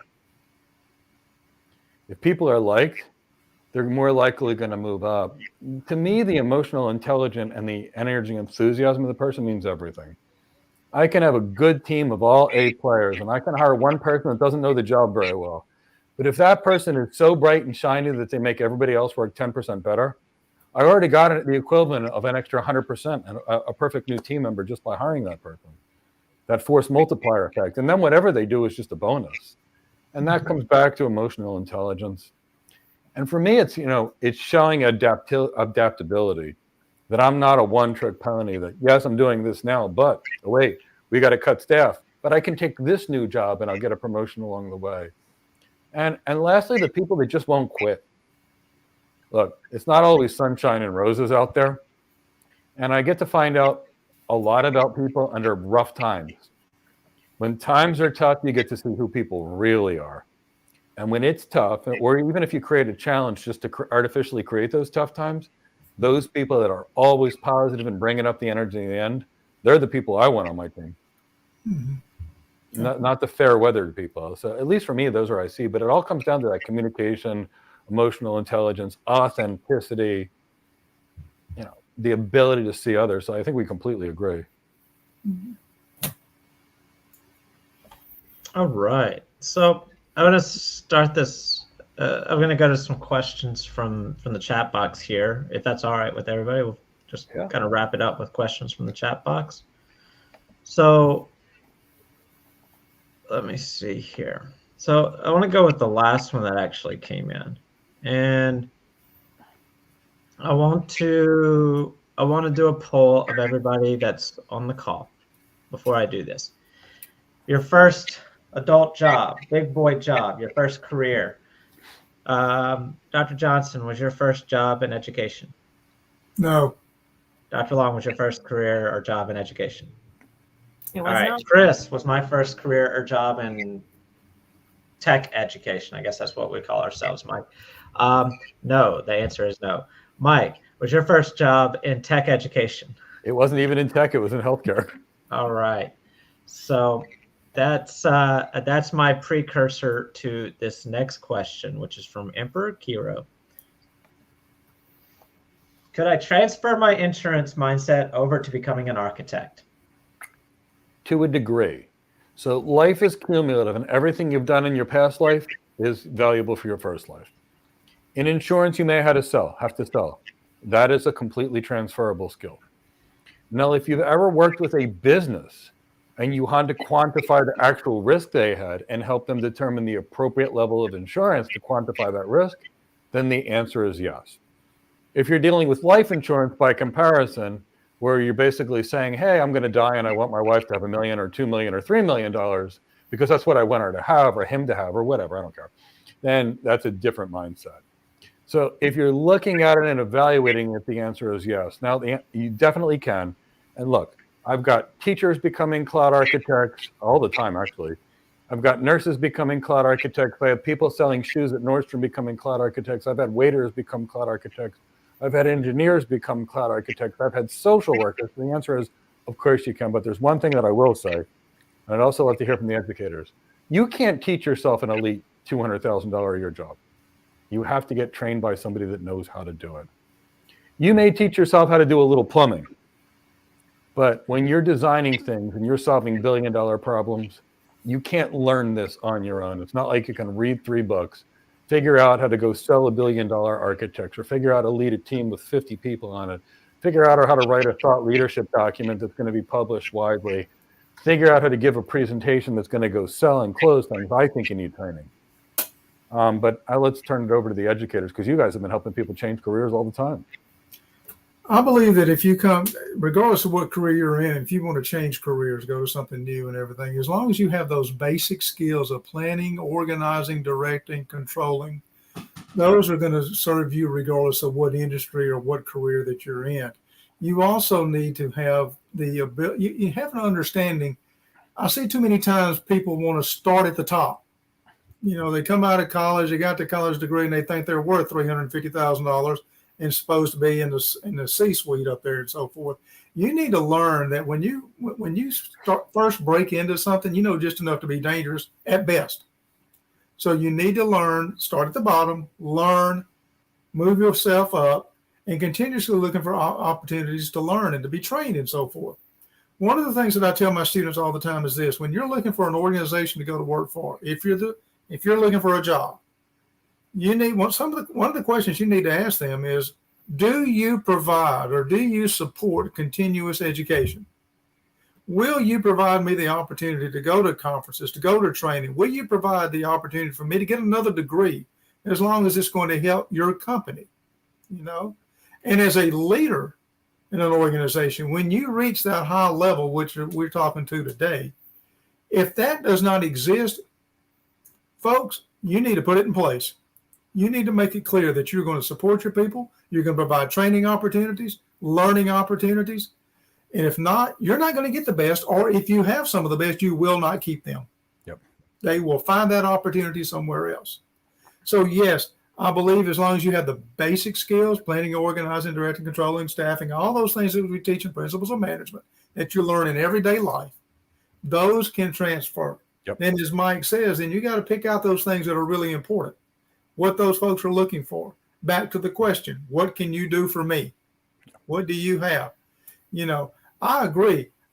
You know, I've hired people in the past where they have absolutely no experience in the area in which they're applying for, but I see something in them. I see that drive. I see that commitment. Okay. You know, and that's what I'm looking for because I can teach. You know, if you're a good leader, you will teach what needs to be done. You can teach those skills and help them learn.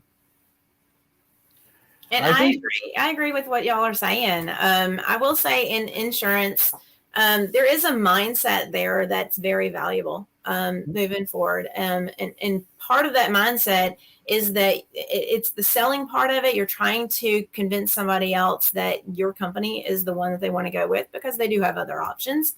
And you're also looking at, you have a lot of paperwork or a lot of documentation that you have to go through. There's a lot of, depending on what your position is within the insurance company. I mean, dealing with people in a difficult time, and understanding how people react to a crisis situation, and you might be in that, have that experience as well. It's very valuable. It's absolutely valuable that you can handle that, and that you could be the person they go to when they have a situation where everybody's trying to just kind of spinning their wheels, trying to figure out what are we going to do in this situation. You might be the one that has the clear head at that point, just because of your background that you came from. So I'd put value on that. My background, before I came into education, I worked in human resource management and I worked with federal grants. And in doing so, what I brought forward is the value of documentation. And it's not something that you would think that is necessarily needed, but the value of documentation at any point in time when someone cannot find something that was said in a meeting at some point in time, I'm usually the person they come to because I have all the documentation. I keep up with things. I'm not a pack rat, but I've organized it so that I can easily find it. Sound familiar, Mike? Yep. It's one of those things that, HR, I teach HR, and I don't teach federal grants. I don't do that. But I will say that, those skills, I didn't realize at the time that the value of those skills that I learned. So I'm sure you have not just the mindset you spoke of, but I'm sure you have some skills that you've developed in that insurance industry that you'll bring forward. You'll develop even further. But I think you might be the one to educate others based on your understanding and your experiences. And being able to be a team player and help your other team members grow is another important part of this whole process.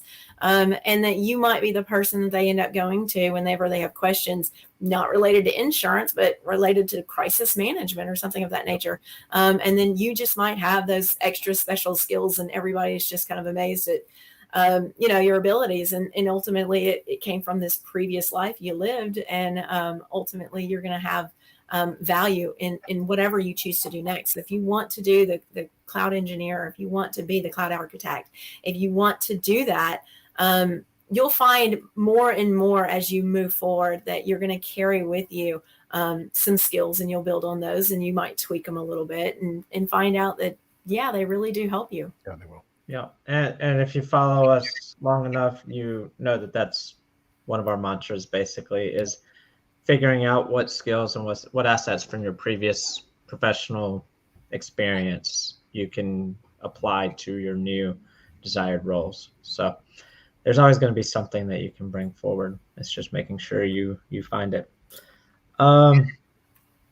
Couple more questions. I'm not sure what everybody's time limits are, time constraints are here. So you guys let me know when we need to cut it off. I'm just going to keep going with questions from the chat box until I run out. Y'all just let me know if we need to cut it off. Y'all are the ones that have students and administrators to answer to. So I'll leave that up to y'all. So Angelo asked, how should we adjust our leadership style, if any, based on your team? So I think we're going to all answer this. Angela, I would ask the question differently. I would adjust my leadership style based upon the situation, not necessarily the team. So if it's an emergency, I would go to a command and control leadership style. Chris, I need you over here right now. Alonzo, I need you over here right now. If it's a project where I need to motivate everybody, I'm going to lead from the front. I'm going to be with them and I'm going to do it. If it's a normal environment, I'm probably going to use an affiliative leadership style. But there are times where you've got to lead from the back too. If you've got like 50 projects that are going on all at the same time and you try to lead from the front, you'll have tunnel vision and everything will fall apart. You've got to be high in the sky and get the big picture. And then it's more about how good you are and how good your generals are, for lack of a better term, and then their lieutenants, etc. So to me, it's what is the situation demand? But we've got some other great leaders here. I'd love their perspective, Angela. I'm going to add to that because I believe it's the situation as well. The leadership style to some degree is defined by the organization, what's acceptable in the organization. If you're dealing with people of different cultures, what do they react to? How are you going to motivate them? So you kind of have to know a little background on that. So I would say as as your team, if you're trying to get your team motivated or go in a different direction, or you've got to disclose some news to them of any sort. If you know your team, you'll know how to predict their reaction as best as possible. And so you can present it in a way that they're going to be most receptive to. So in that way, I would say, yeah, you would understand the team and then do what works for them. But ultimately, the ultimate leadership style, you don't change every day based on the team. When you get a new hire, you're not changing your entire style based on the new hire. But as a situation comes up and you need to address it, you need to be able to implement in a way that's going to be, give you the results that you're looking for. So I agree it's the situation. But if you know your team, then you'll know what's going to work best anyway. It seems like everybody is on the same page that the situation is going to determine the type of leadership that you bring forth. Unfortunately, we have a lot of folks out here they think one leadership style works for everything. There's one best way to do it time and time and time again. Wrong. You have got to be the type of leader that can evaluate the situation, evaluate the strengths and weaknesses of your team, assign the right people to address that particular problem. Now, the next problem that comes up, it may be a different whole setup here where you assign other people. Okay. But you've got to know your team. You've got to know their skills and their capabilities. You've got to understand the problem at hand. That is your responsibility to make the problem clear. Unfortunately, too many times, and I preach this over and over and over again, you must identify the problem as a leader. You must not identify the symptom of a problem. Exactly. If all you do is put your efforts onto a symptom, you're wasting time and other resources. For example, if your car is making a terrible noise, something's wrong. And I know people that would say, oh, I can fix that. They turn the radio up. The car noise is gone. You know what they say? I solved the problem. Yeah, I've seen that. You did not. No. What you did is you maybe kicked that can down the road a little bit. But folks, strong leaders, good leaders, have to first identify the problem, then pick the members of their team that best fit solving that particular problem, give them guidance, and then get out of the way. Yep, I got nothing to add to that. We're all I'd just be parroting everybody else. I do want to. I would like to start off this next one with just a simple statement. So Richard, amazing student of ours. He's going to be hired soon. Richard asked, how do you balance out old school communication with the requirements of Gen Z or Gen X? I'm not quite sure he means Gen X. Generations we might be called to lead. So I don't know if this is what we're what he's asking about here, but so there's always been short form informal communications. Yeah. Whether it be a post-it note that somebody slides to you on your desk while you're in the middle of a phone call, or a text message that somebody sends to you. There's always been short form, informal forms of communication. There's also always been formal form of communications. So my immediate thought is that he's asking, how do we deal with people that want to text message and social media message and all that stuff and not do formal communication? If that's what we're talking about, there's always been that. But I'd love to hear everyone else's thoughts about how do you do that? What does the balance of that look like? From my perspective, is consistency. I expect you to communicate this way. I expect you to communicate this way.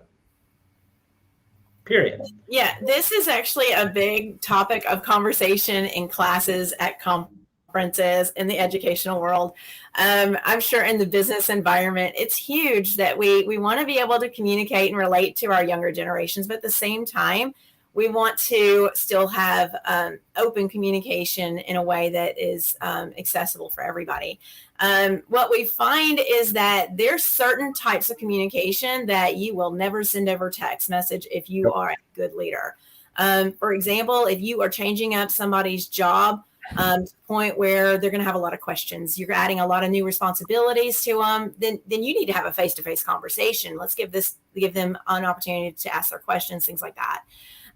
You also have, if you're terminating somebody, if you're giving them bad news of any sort, those are face-to-face. Man up on those. You need to be able to have face-to-face conversations like that. But then there's other things that's like company-wide announcements. Put them in a newsletter. It's fine. Don't send it out in mass email. No one's really that concerned about, that kind of information, that the mass email that everybody would, informative information. But text messaging, if you have to talk to somebody directly, you need them to know the information immediately. You want to make sure that they have, like, I need you to come in at 4:30 today instead of 5. That's a text message appropriate. You can also call them if you want to. I wouldn't send an email because you don't know if they're going to get it soon enough. Those kind of things. So the situation really does depend on the type of message and the way in which you will communicate that. So you need to be respectful in that way. Sometimes it's private information. You want to make sure that you're understanding in that way. So what we call old school communication is really just communication, right? It's just talking to people, calling them on the phone. But we added to, we didn't take away. We still added to. Text messaging is an add-on to what we can do. And sometimes text messaging on the job site, if you're in construction and there's a lot of noise around you, sometimes text messaging is a better option, because you can actually get the information versus trying to scream, trying to hear somebody on the telephone. It's not feasible all the time. So you want to make sure that you're aware of kind of what it is. I think being open as a manager, as a leader, as to what you expect from your people. So if they want to communicate with you, let them know appropriate ways to communicate. Let them know this is kind of how we do it here. Being open to ideas that they might have. Can we, improve upon? Sure, let's go for it. See what happens. Educating everybody so that those who are not so comfortable with something like text messaging develop their comfort skills in that. Understanding that if you're going to text somebody that doesn't text very often, that they need to understand what you're sending. So, abbreviations may not be appropriate if they're not going to understand the message you're sending.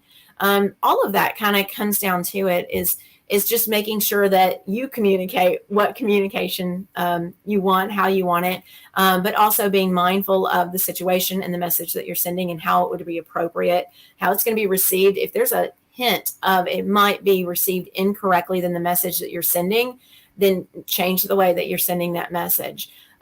Email and text messages do not allow for tone. They don't allow for inflection. They don't allow for all of the cues that we get as to what that message is sending. It's the underlining tone maybe, or the cues that come along with that. So if you feel like those are necessary, maybe call them on the phone, maybe talk to them in person, set up a meeting. I will say that there's a little pet peeve in there. If you ever set up a meeting with a subordinate, let them know if there's something, what the meeting's about so they can properly prepare. I do not like when managers call in people and don't tell them what to prepare, and then they come in there and they're unprepared because they don't know what's going on. One of my favorite things is that when managers will say, hey, I need to talk to you, there's nothing wrong. Just give them a heads up at the very beginning. Nothing's wrong. I don't have to give you a whole lot of information, but I know I'm going into a meeting at that point.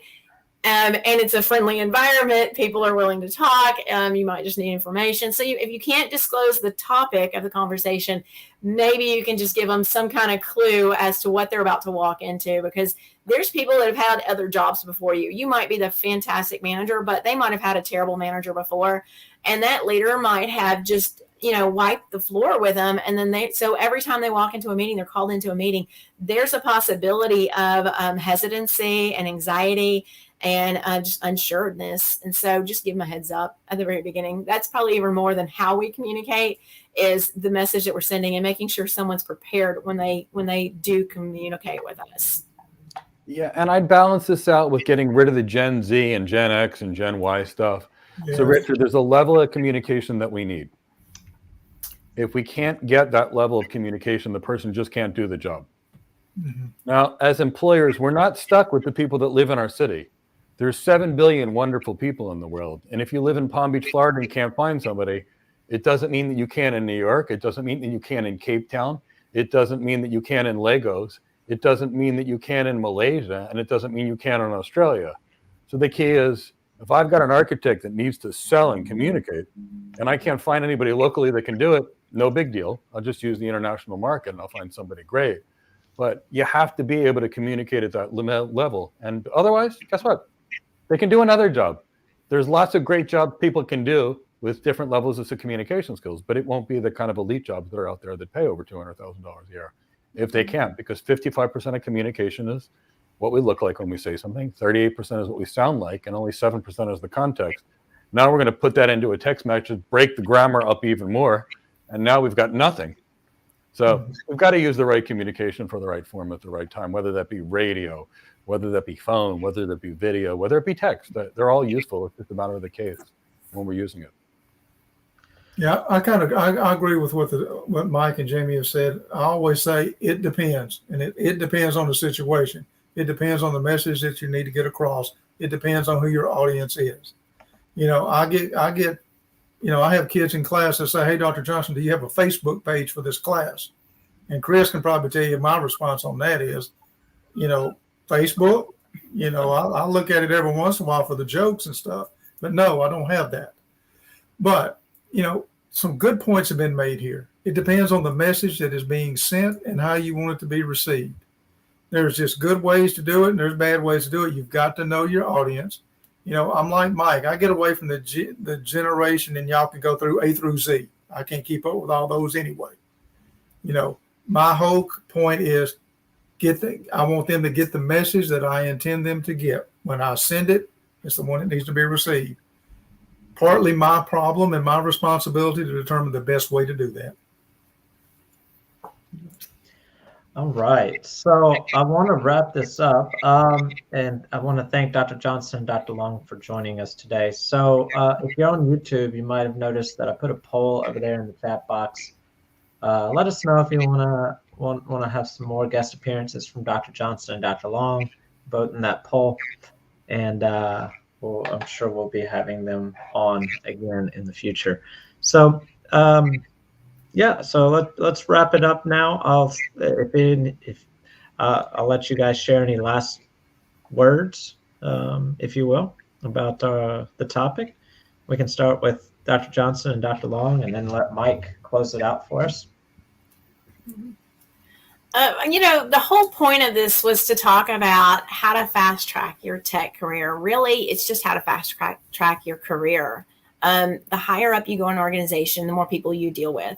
And the more people deal with you, and you become more and more the face of the organization. People recognize you as a member of that organization, even more the higher up you go. So you have to present yourself at all times, whether you're on the clock or not, as a reputable member of that organization. So at any point in time, no matter where you are in that ranking within that organization, no matter what position you hold, if you hold yourself in high esteem, if you can exhibit those characteristics that say, I am somebody that means business and somebody that is respectable, and I can work with other people, you're more likely going to get the opportunities sent your way, as opposed to the people that are just sitting there doing their job. They're not looking forward to opportunities. They're, when they're off the clock, and they make it abundantly clear. That's not who they're looking for to push up that organization. So you can really sell yourself at all times just to be a good steward of society, just to be someone that is respectable and that presents themselves in a way that would be something that the organization would find to have pride in. I'm going to follow up with Jamie. She made some really good points and everything, but I like to focus on leadership. And like I said earlier, the most important skill that you'll have is the skill to effectively communicate. Now, there's a difference between communication and effective communication. So you've got to learn to be able to effectively communicate. We've talked about a lot of topics today: emotional intelligence, goal set. We talked about everything, but it all comes down to communication. Okay, being accessible to your people, being understanding, having empathy, sympathy. Policy and procedures are great, but you got to understand at some point in time there's not one for everything, and it's your responsibility to be fair, open, and honest with your people. And I think you will be successful if you follow those guidelines. Yeah, and I want to agree with something Jamie just said. What we're talking about how to accelerate your tech career, but honestly, this would help with most careers. In most careers, in fact, the biggest predictor of long-term career success is actually emotional intelligence, statistically speaking. Communication skills are in demand by every employer that's out there. Leadership skills are required by every employer that's out there. Business acumen is needed by every employer that's out there. I did it for tech skills because we're a tech company, and because this is the only career where 50% of the population seems to think if they focus on their tech, it's going to get their career to rise. And I've never seen another career like it. Doctors know to work on their leadership skills. Lawyers know to work on their leadership. Accountants know to work on it. But somehow in tech, people think, I'm just going to get 50 more intro-level certifications. And then they don't go rise. And I hate to see wasted talent. That's why I'm an educator. I like to take raw talent and take that potential and turn it into something, to mold it and shape it. And that's what I like to do. And that's why we're here talking about tech careers. But they're right. This will work on any career. It really will. So if you've got a friend in another career, send them this video. You're dealing with, 2 MBAs and 2 PhDs on this call who probably have MBAs as well. So you're dealing with that. And combine teaching and leadership experience, well over 100 years. So, leverage that to improve yourself. Cooper and Jamie, thank you for sharing your wisdom, your years of experience, both in the business world, the leadership world, and education. I'm grateful for what you do. I'm grateful for what you do for us. Our students are grateful. I can't even imagine how grateful the students are at University of Tennessee at Martin for the leadership and education you provide them. I know if I was your student, I'd be grateful. I'm grateful, and I'm not even your student. So Thank you so much. Yeah, we've enjoyed it. We look forward to continued relationships with you. Absolutely. As do I. And I can't wait to see you guys and meet you guys in person in the conference in Orlando. Not sure when you guys get in. Maybe we'll find some Greek food while we're over there. That's something I know a lot about. Yeah, okay. All right. And thank you all. Sure. For everybody that's going to be on here, please download the free document, Why Tech Skills Are Not Enough. Join us tomorrow on how to go from your old career and new career, and some of those transitions that are so critical that most people don't make, those critical tech career mistakes. I don't want anybody making them. I just want them to get to the goals as fast as possible. Chris, thank you for organizing this, and we'll see you all soon. Take care, everyone.